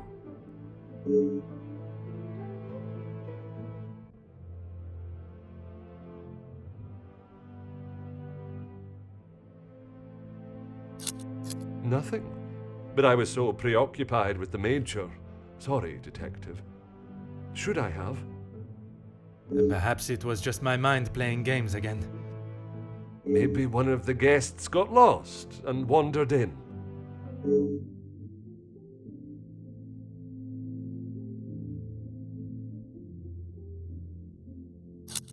Master Hagen had a key, obviously, and Lady Van den Bosch.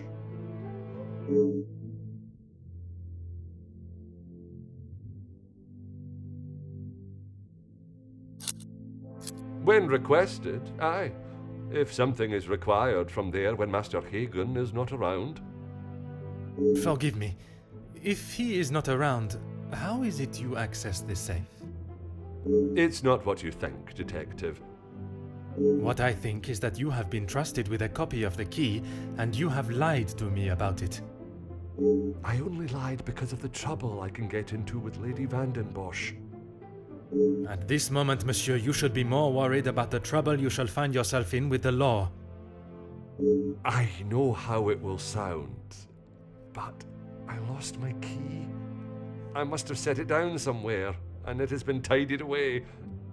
Master Hagen asked so rarely for me to go in the safe, I didn't think it would be missed.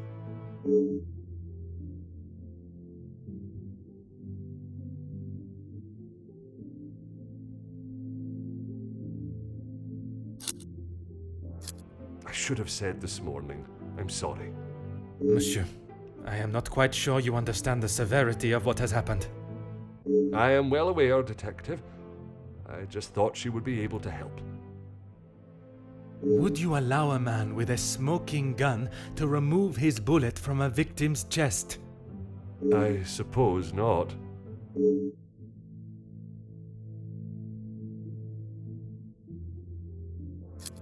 Is that really necessary? The murderer remains at large, and there is still no sign of the weapon. I would say that makes them essential. Of course. I still just cannot imagine any of them being guilty of his murder. It may be hard to imagine, but it is the truth. I would like to begin my searches now. Since it is closest, I will start with the west wing. I may not be back when you return. Here is the key to the other rooms. Please return it when you're done. Merci. I shall guard it with my life.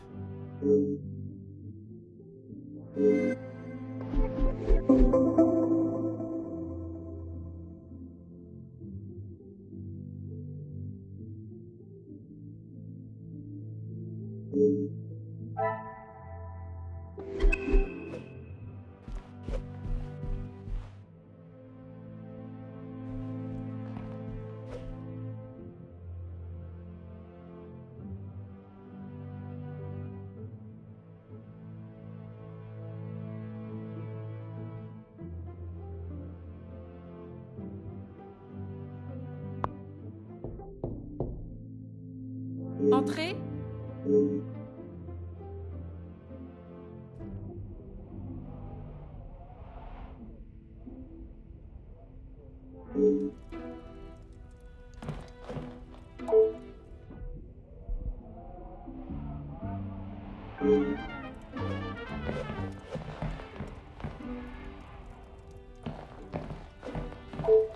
Ah.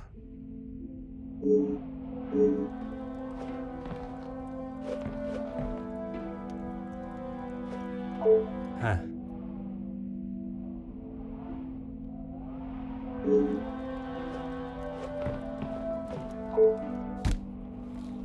Hmm.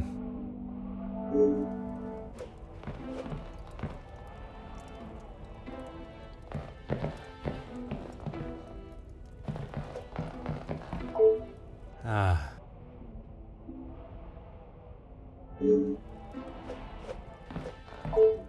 Hmm.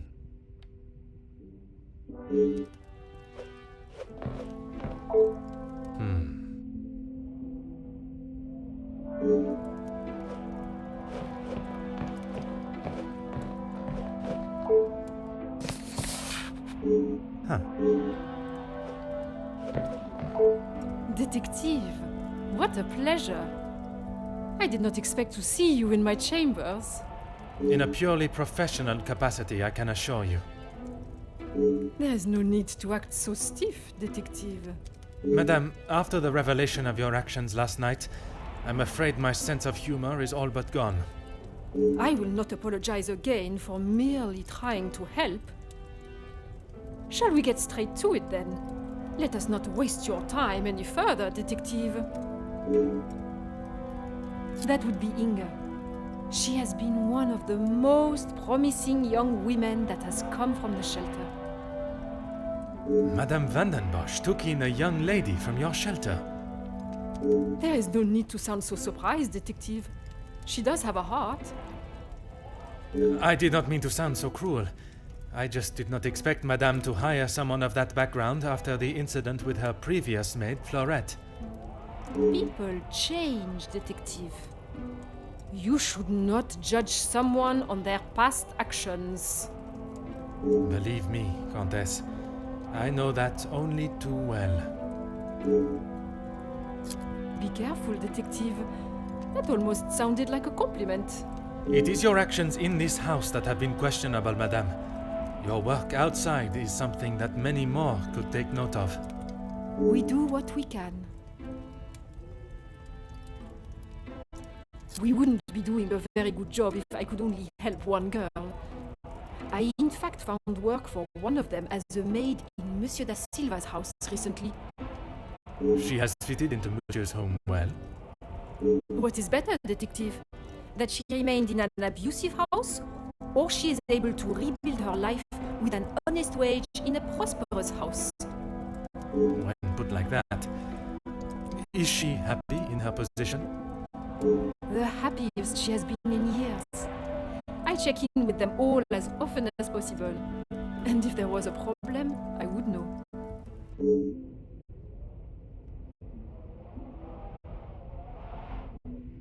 Merci, Madame.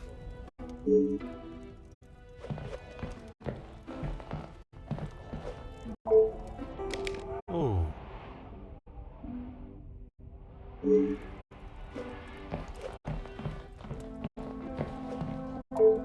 Go ahead, Detective. A compliment and now an apology. Well, Detective, you certainly have changed your tune. There was something I was still unsure of. You mentioned that your training was some years ago. From my days as a nurse, oui. If that is so, why would you have brought several pieces of equipment usually found in a physician's bag? One must always be prepared, Detective. Prepared? At an engagement celebration? If I had not brought them, I would not have been able to assist you last night. Perhaps you should be thankful for my precaution and not so suspicious.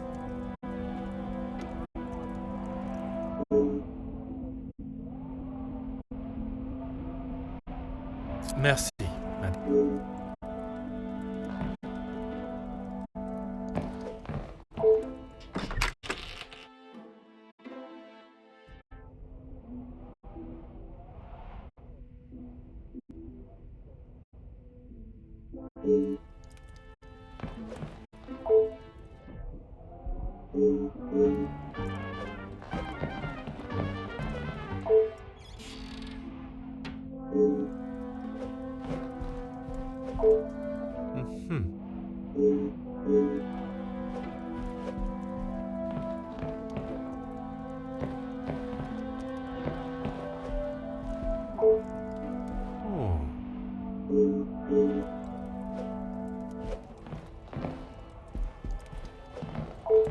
Detective, what can I do for you? Mademoiselle, I am sure you understand my reasoning for such intrusion. If it's going to clear my name, be my guest. If you wouldn't mind answering some questions, it can hopefully be cleared faster. Like I said, he's not the man he wants everyone to think he is. Oui, but how is it you came to that conclusion? You don't really want me to recount every conversation I've had with him, do you? There is one particular I had in mind. An argument would imply it was a two-way conversation. And that is not how it was? Here it is. I've been helping Angeline get exposure, her marriage to Gideon is big news, and his work is really paving the way for others. I saw the chance to get their names out there, and he didn't like it. What was there not to like? Your guess is as good as mine, Detective. But if I had to, I'd say he was jealous it wasn't his name at the top of the article.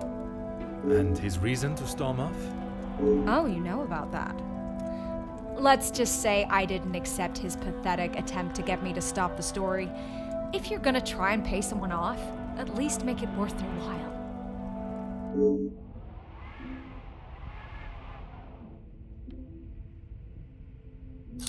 Merci, mademoiselle. Sure thing, detective.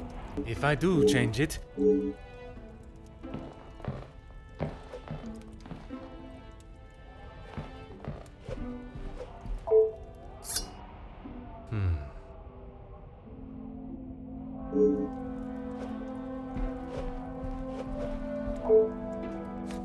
Ah.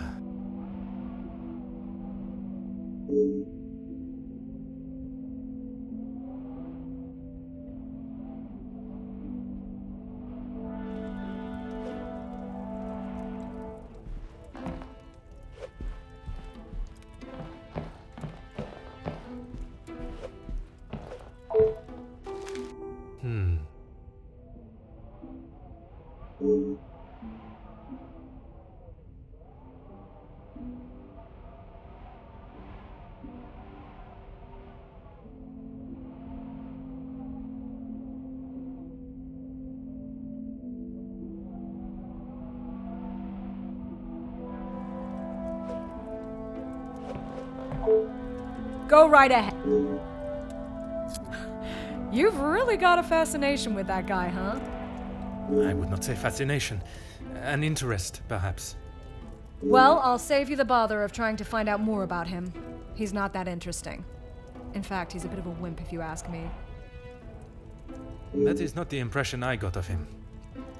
That's because you've only seen the side of him he wants you to. He knows what to say in front of the right people. But behind closed doors, he's clueless. Let me guess. The first thing he told you was that he was a union leader. No, the voice of the people. A man that is proud of his work is not something to be sneered at. Don't get me wrong, he has a way with words, and he can certainly rally a crowd. But that's about it. At the end of the day, he's a representative and nothing more. He's got to play the part, not just learn the lines.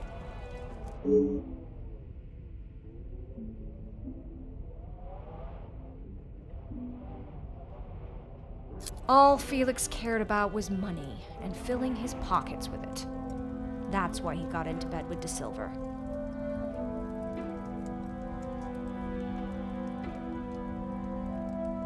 The Major was not in need of money, though.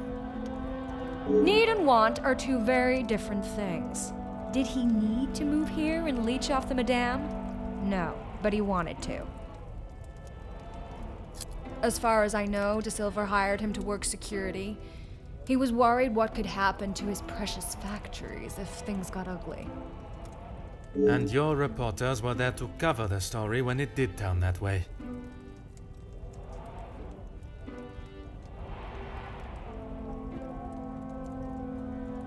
My reporters go where there is news to be told. And you predicted the violence that occurred? Anyone could see that was gonna happen. If you ask me, Hugo should have acted sooner. Merci, mademoiselle. I shall leave you to relax.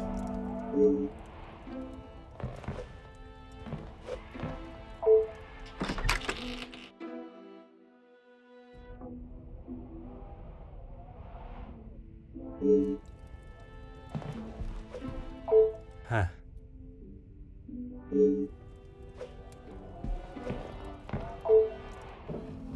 Oh.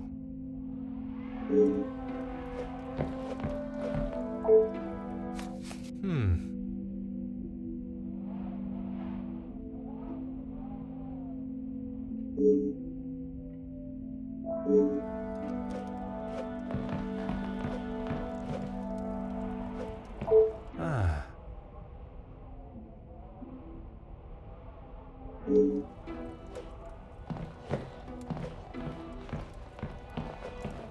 Aha.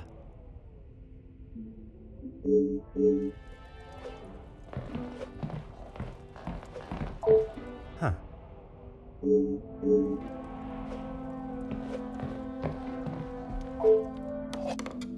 Huh.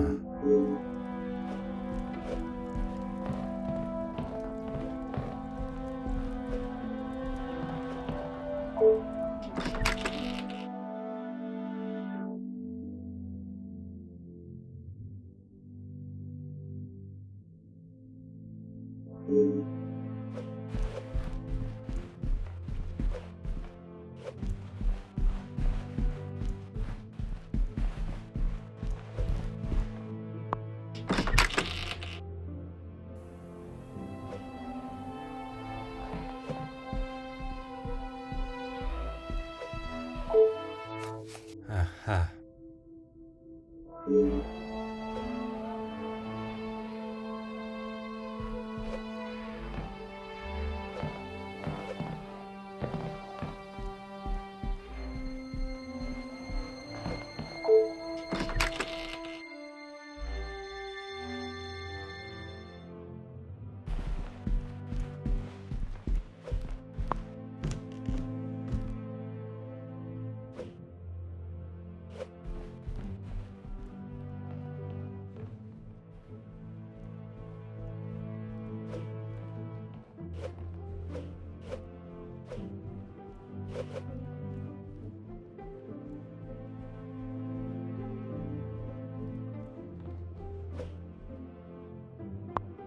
Mademoiselle, we meet again.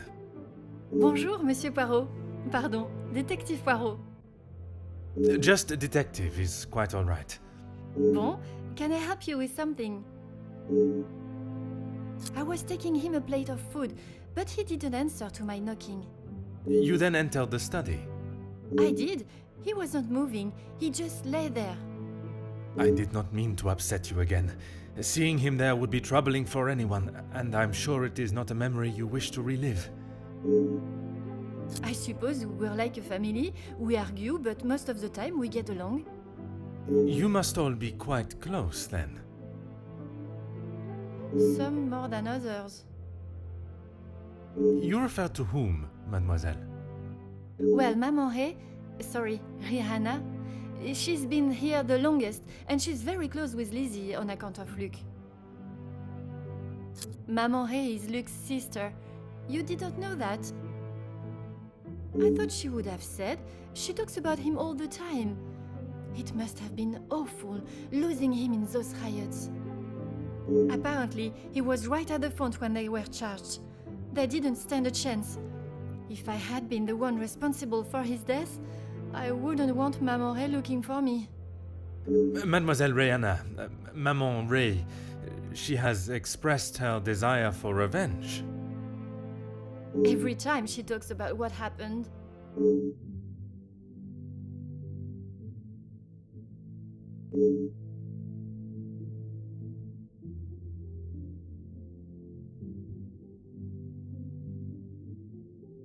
I guess you wouldn't know anything about life on the streets.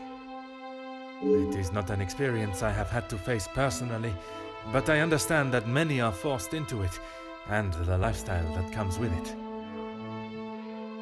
The lifestyle of a thief, you mean? Put rather bluntly, oui. You are the first officer that has not taken one look at me and pulled out their handcuffs. Mademoiselle, I can see you have turned your life around, and I commend you on your efforts. Without the Countess, I would probably be rotting in a cell somewhere.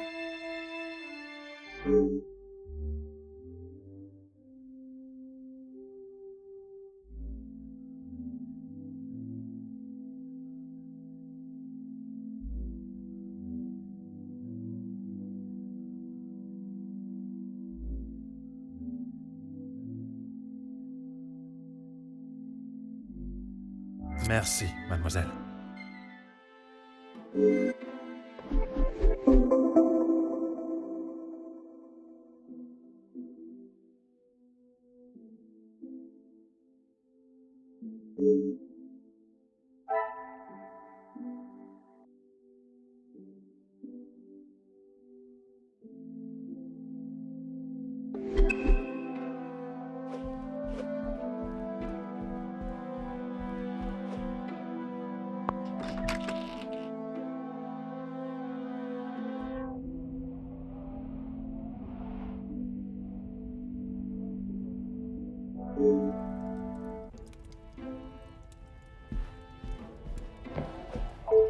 Monsieur Demir, I hope you are feeling better today. Nothing a good night's sleep couldn't fix. Très bien. I wonder if you would be up to discussing certain matters with me.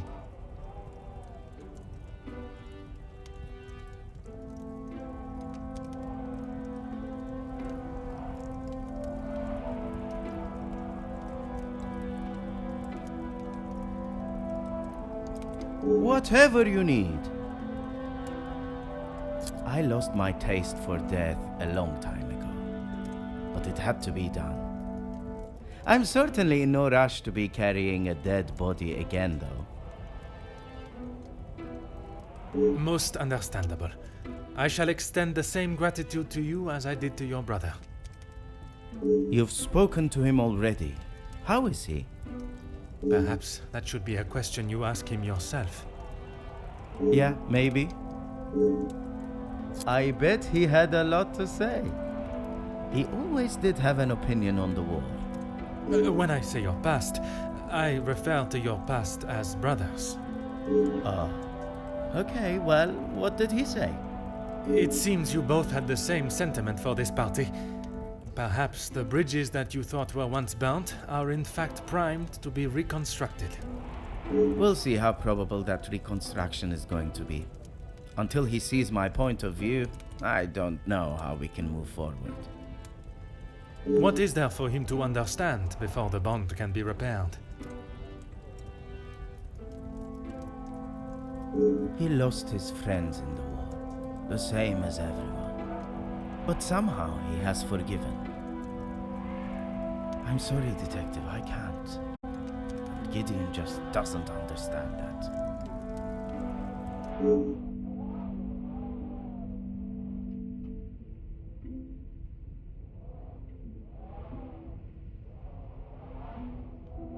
Those two, close. They must share something in common to be able to hold a conversation for the time they did. If there is one thing I know about my brother, it's that he will not. No. He cannot be rude. He just doesn't have it in him. Was it not your brother that punched Monsieur Hagen? Ah, that's different. He was asking for it. If you put my brother in a room with 5 socialites like her, he would work his way around every single one of them, offering his full attention and finest manners. Merci for your assistance, monsieur.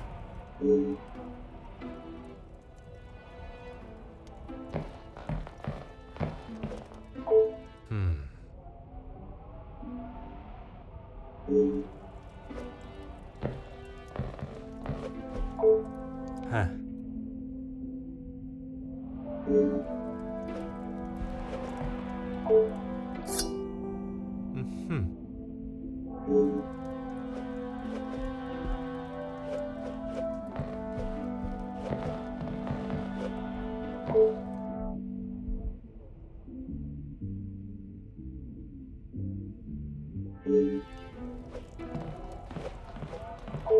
Huh.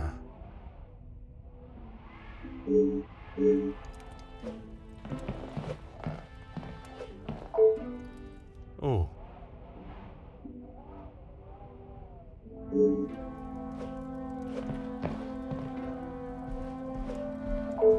Always got time for my favorite detective. The dagger. I wondered how long it would take for that to become an issue. I shall give you the opportunity to explain the reason for it being here before I jump to any conclusions. It was going to be a wedding gift for Gideon. I've maybe not been the best brother in recent years. I thought this could make up for some of it. After what happened to the Major, I thought it was a bit tasteless. You did not see it fitting to tell me you were harboring a rather sizable knife in your room? I wouldn't say harboring. And I wasn't expecting to be a suspect in a murder. Merci for your assistance, monsieur.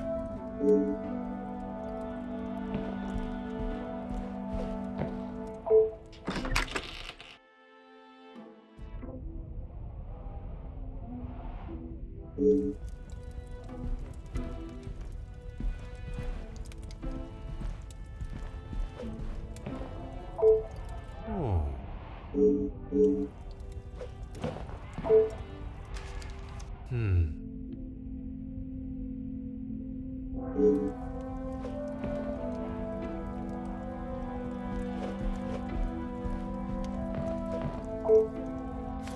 Ah.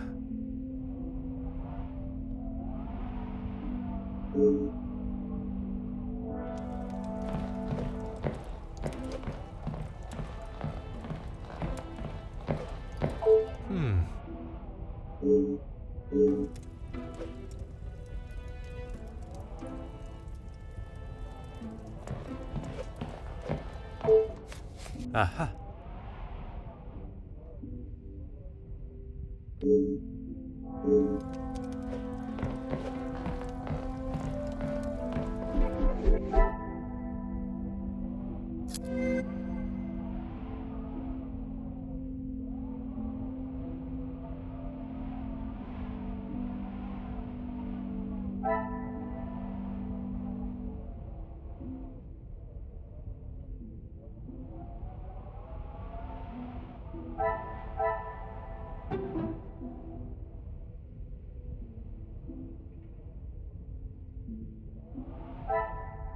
Another success. I never doubted myself.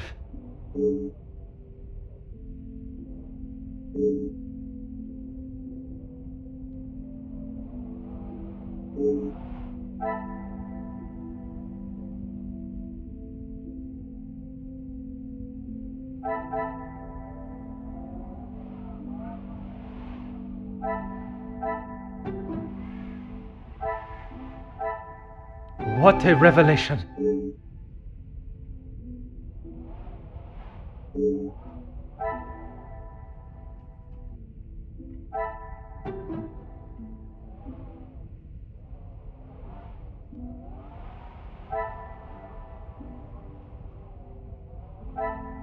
Things are beginning to become clearer.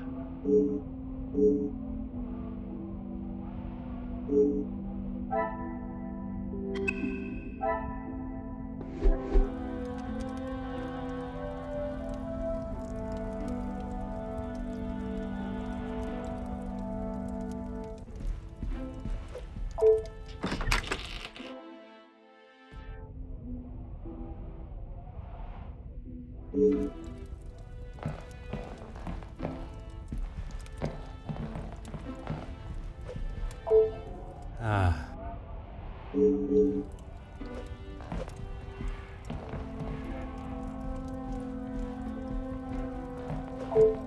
Oh.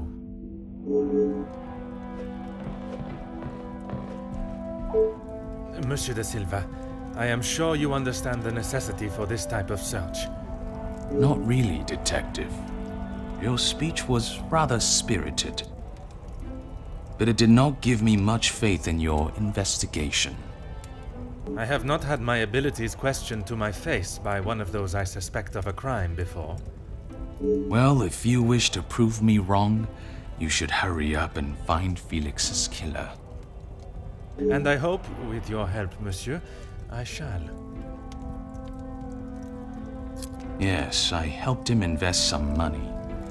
Unfortunately, he was not the businessman he thought he was. Madame Vandenbosch had a very similar view.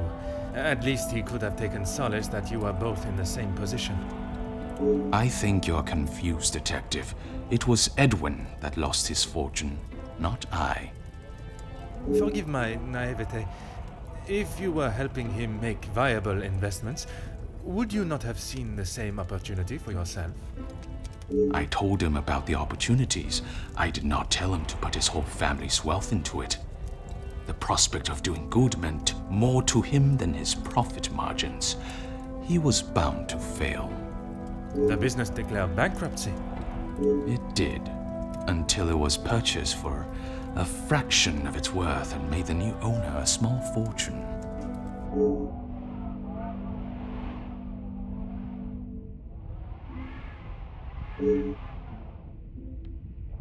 Everything that I want to say on that matter has already been said.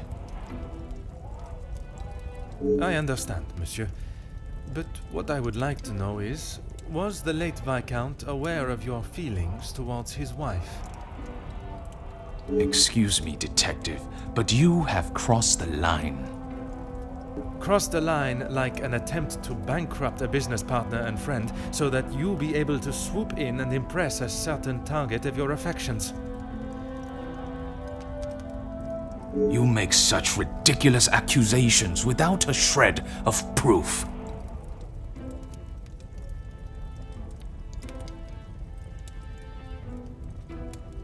Your reaction at the mere suggestion is proof enough, monsieur. While I cannot arrest you for betrayal of a friend, I can hope your conscience does not forget, and that will be punishment enough.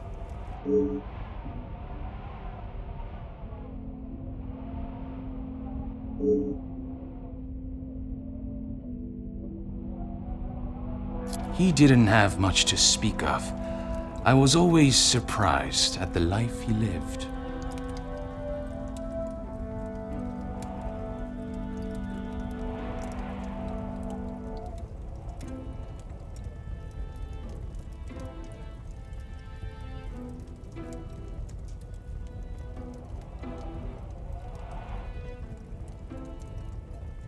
Surprised in what way?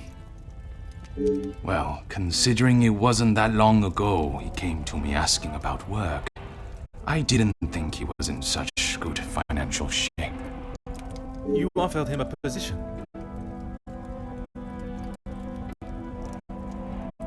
Nothing that he was willing to lower himself to. That's when he began talking about what else he could do for me.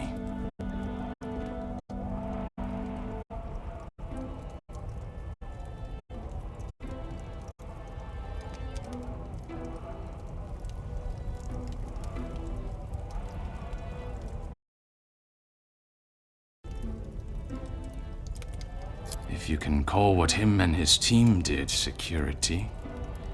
For the money I paid, I did not expect them to be so reckless.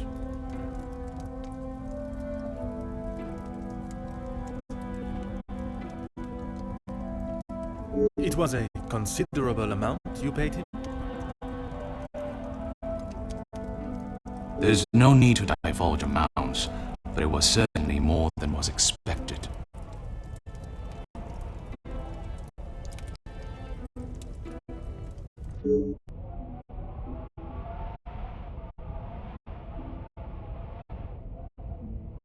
He said they were all professionals, but I saw nothing of the sort. He said he had worked with them all in the army as their superior officer. They were men that could be trusted.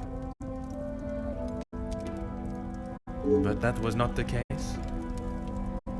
I had not even met them before they arrived on site. They brought their own equipment. They looked like they knew what they were doing. And this equipment, it included the weapons that injured and killed the workers? It was not much of a choice, Detective. I said they didn't need them, but Felix said it was essential. He said he knew better.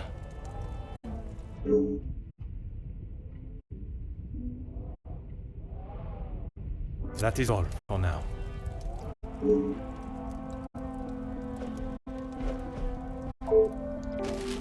Huh. Oh.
What is it now, Detective? I have spoken of a potential blackmail ring, and yet you still kept your letter to yourself. It is none of your business. And it is nothing more than a cheap trick to have me admit something that is not true. If that were the case, it would be strange for you to have kept the letter and brought it with you, would it not? Your persistence is a trait I do not enjoy.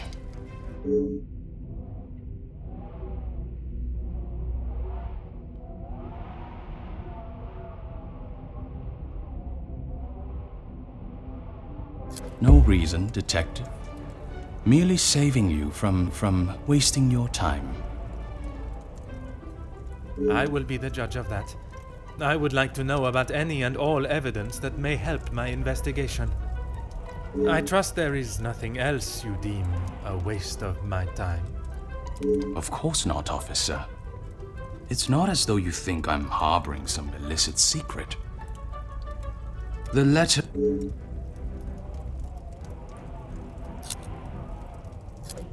I have never heard so much rubbish in all my life. I value those that work hard and deserve it. That suggests there are some that you do not respect. Yes, well, why should I praise someone for doing a poor job? You make me sound like some monster. Monsieur, the letter does not only discuss your questionable business dealings, but also cases of abuse against your staff. Both accusations that must be taken very seriously. Detective, there is a difference between telling a member of my staff what to do and abuse. And it is you that decides where that line is drawn? In my house? Yes, it is.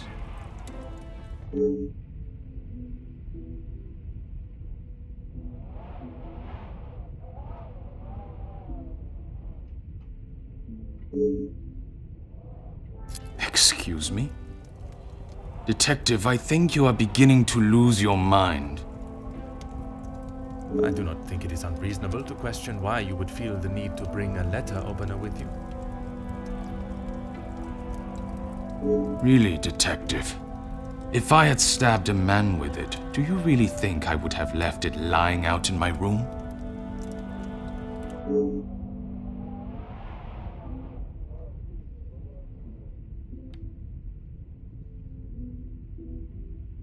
Yes, and no one asked them to. But surely it is beneficial to both parties. Your profits must have been affected. There are barely any profits to speak of.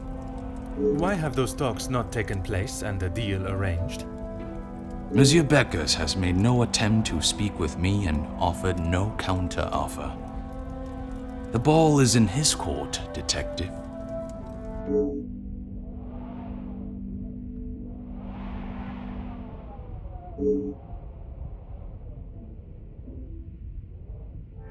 Please stop calling it that. I treat all my servants exactly how I always have, and no one has complained before. That does not mean your behavior is appropriate. They have one chance. If they are not doing the job they are hired to do, they are gone. You would be surprised how many staff expect an easy ride.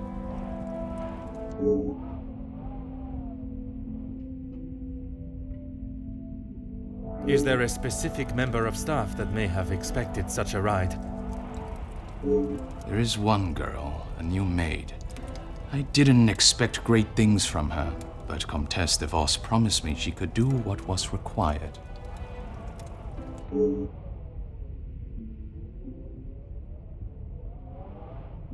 That is all for now.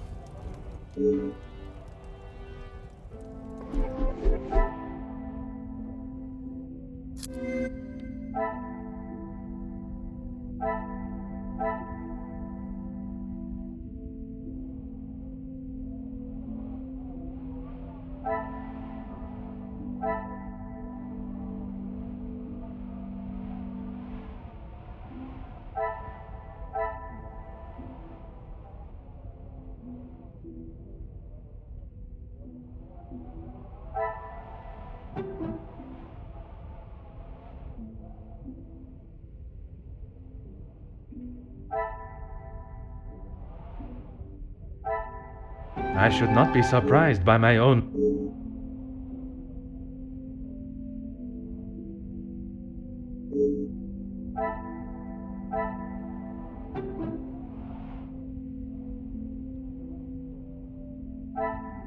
Some would say a lucky guess. I would say a moment of genius.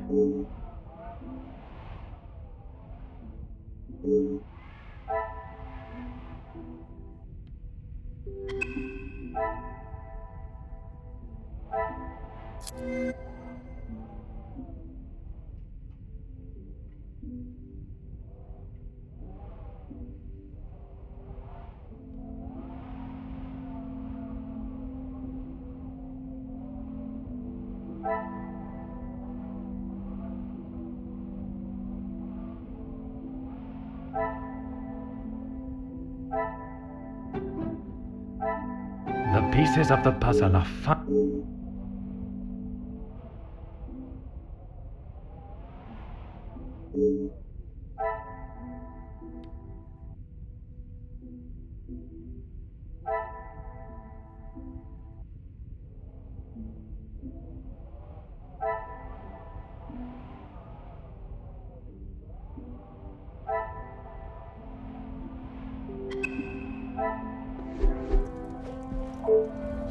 What is it now, detective?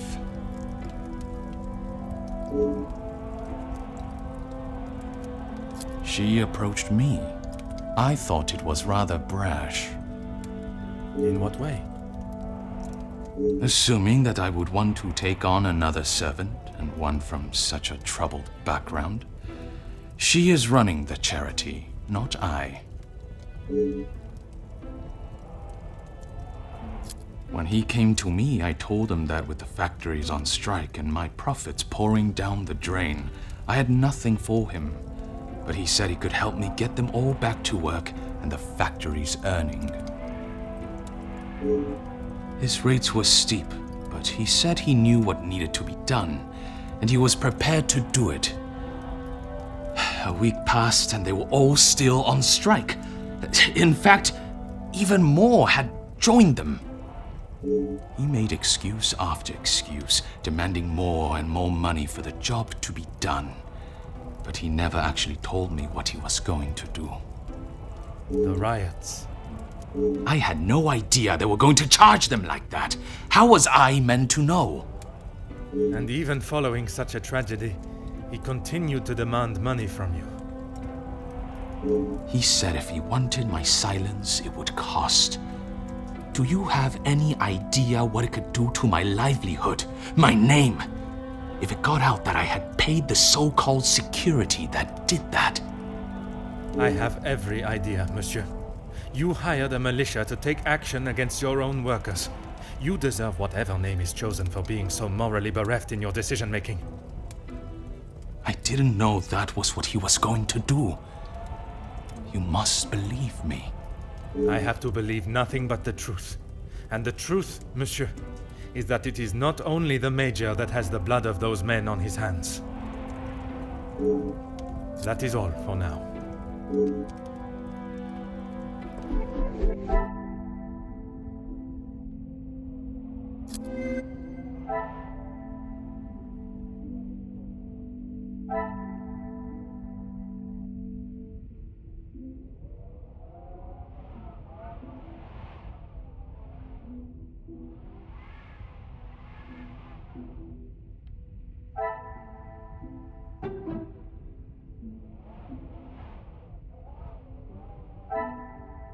Magnifique.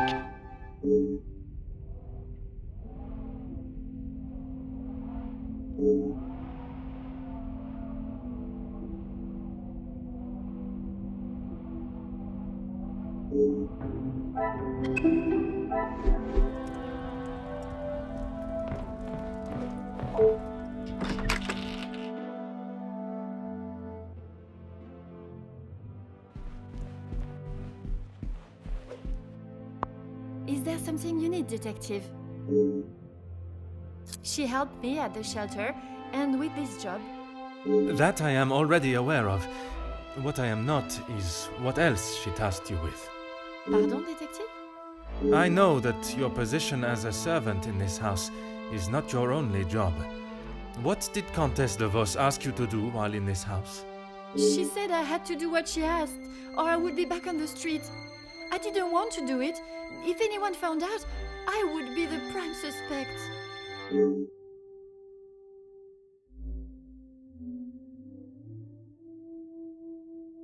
Merci, mademoiselle.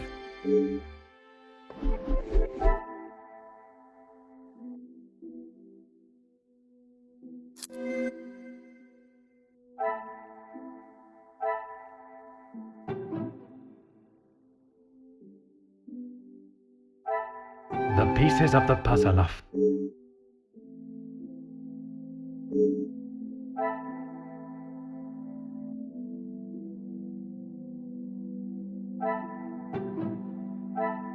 Things are beginning to become clear.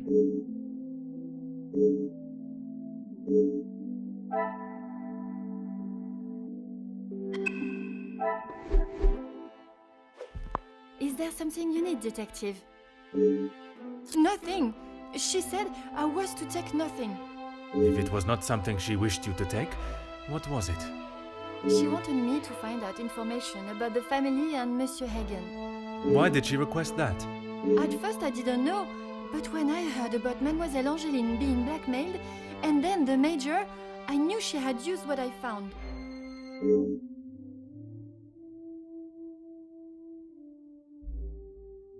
I knew Monsieur Archie had a key, and it would be easy to get it from him.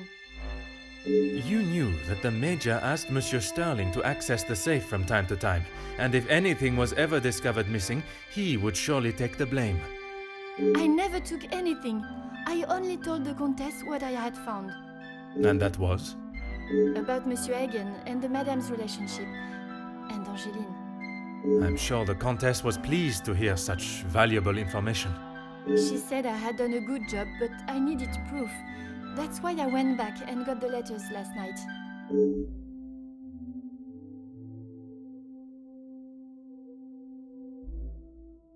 I fetched the letters again and took them to the Countess last night.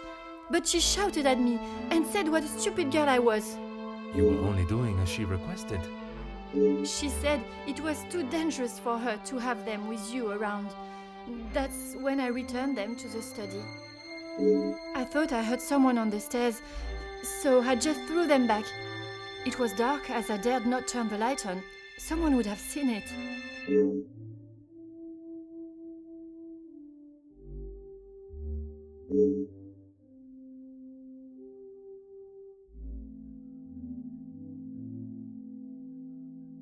Merci, mademoiselle.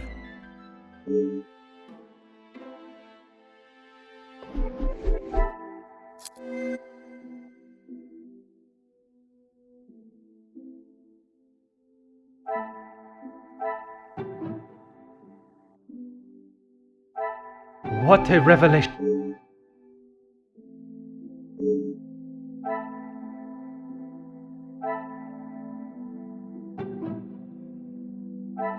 Another success.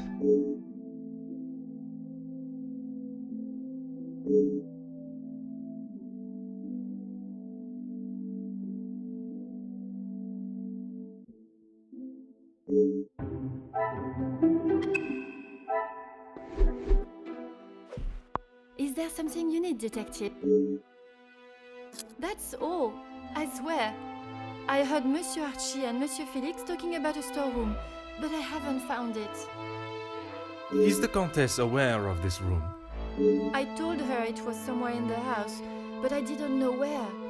She wasn't happy with me that I hadn't found it yet.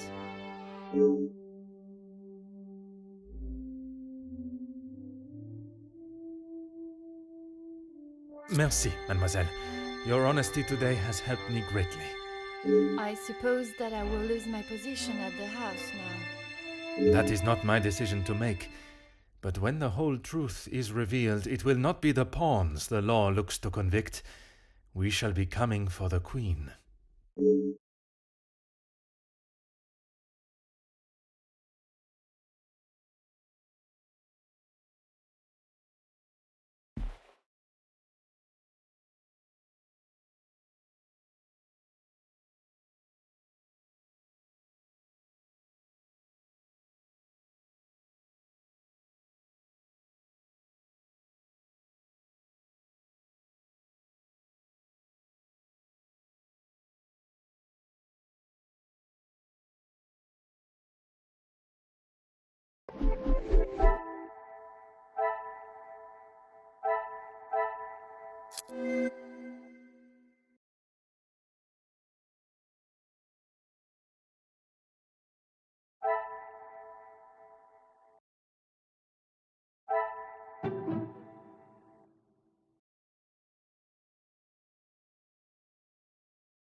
Magnifique.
Mademoiselle, merci for coming.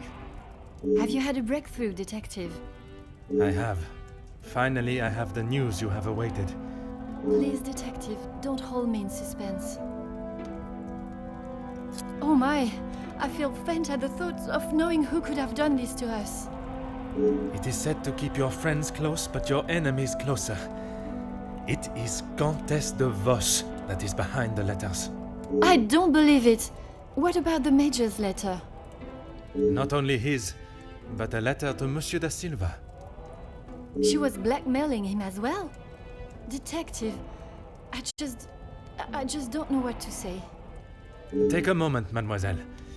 It is a lot of information to take in. I just don't understand why she would do such a cruel thing.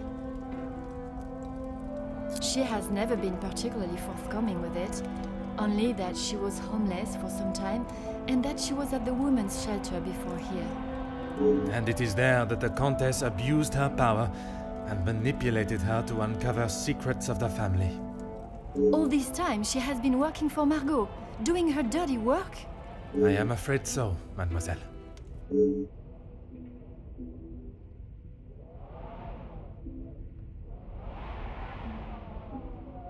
Is Maman aware? You are the first I have told, mademoiselle. Next will be the authorities. I'm afraid that we'll have to wait. And we will. I want to see her punished to the fullest extent of the law. But we cannot telephone anyone, as the lines are still down. Monsieur Archibald informed me earlier. I had hoped they would be working again. Last night's snow must have caused more damage than expected. Last night? They have been done all weekend, Detective. Detective? Are you okay?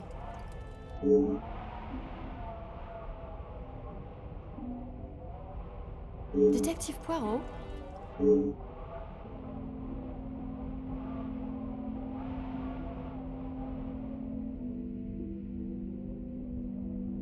Would you like me to fetch you a glass of water, Detective? My apologies, mademoiselle. I was taken by surprise for a moment, but I have regained my composure. A glass of water is not required. Would you excuse me?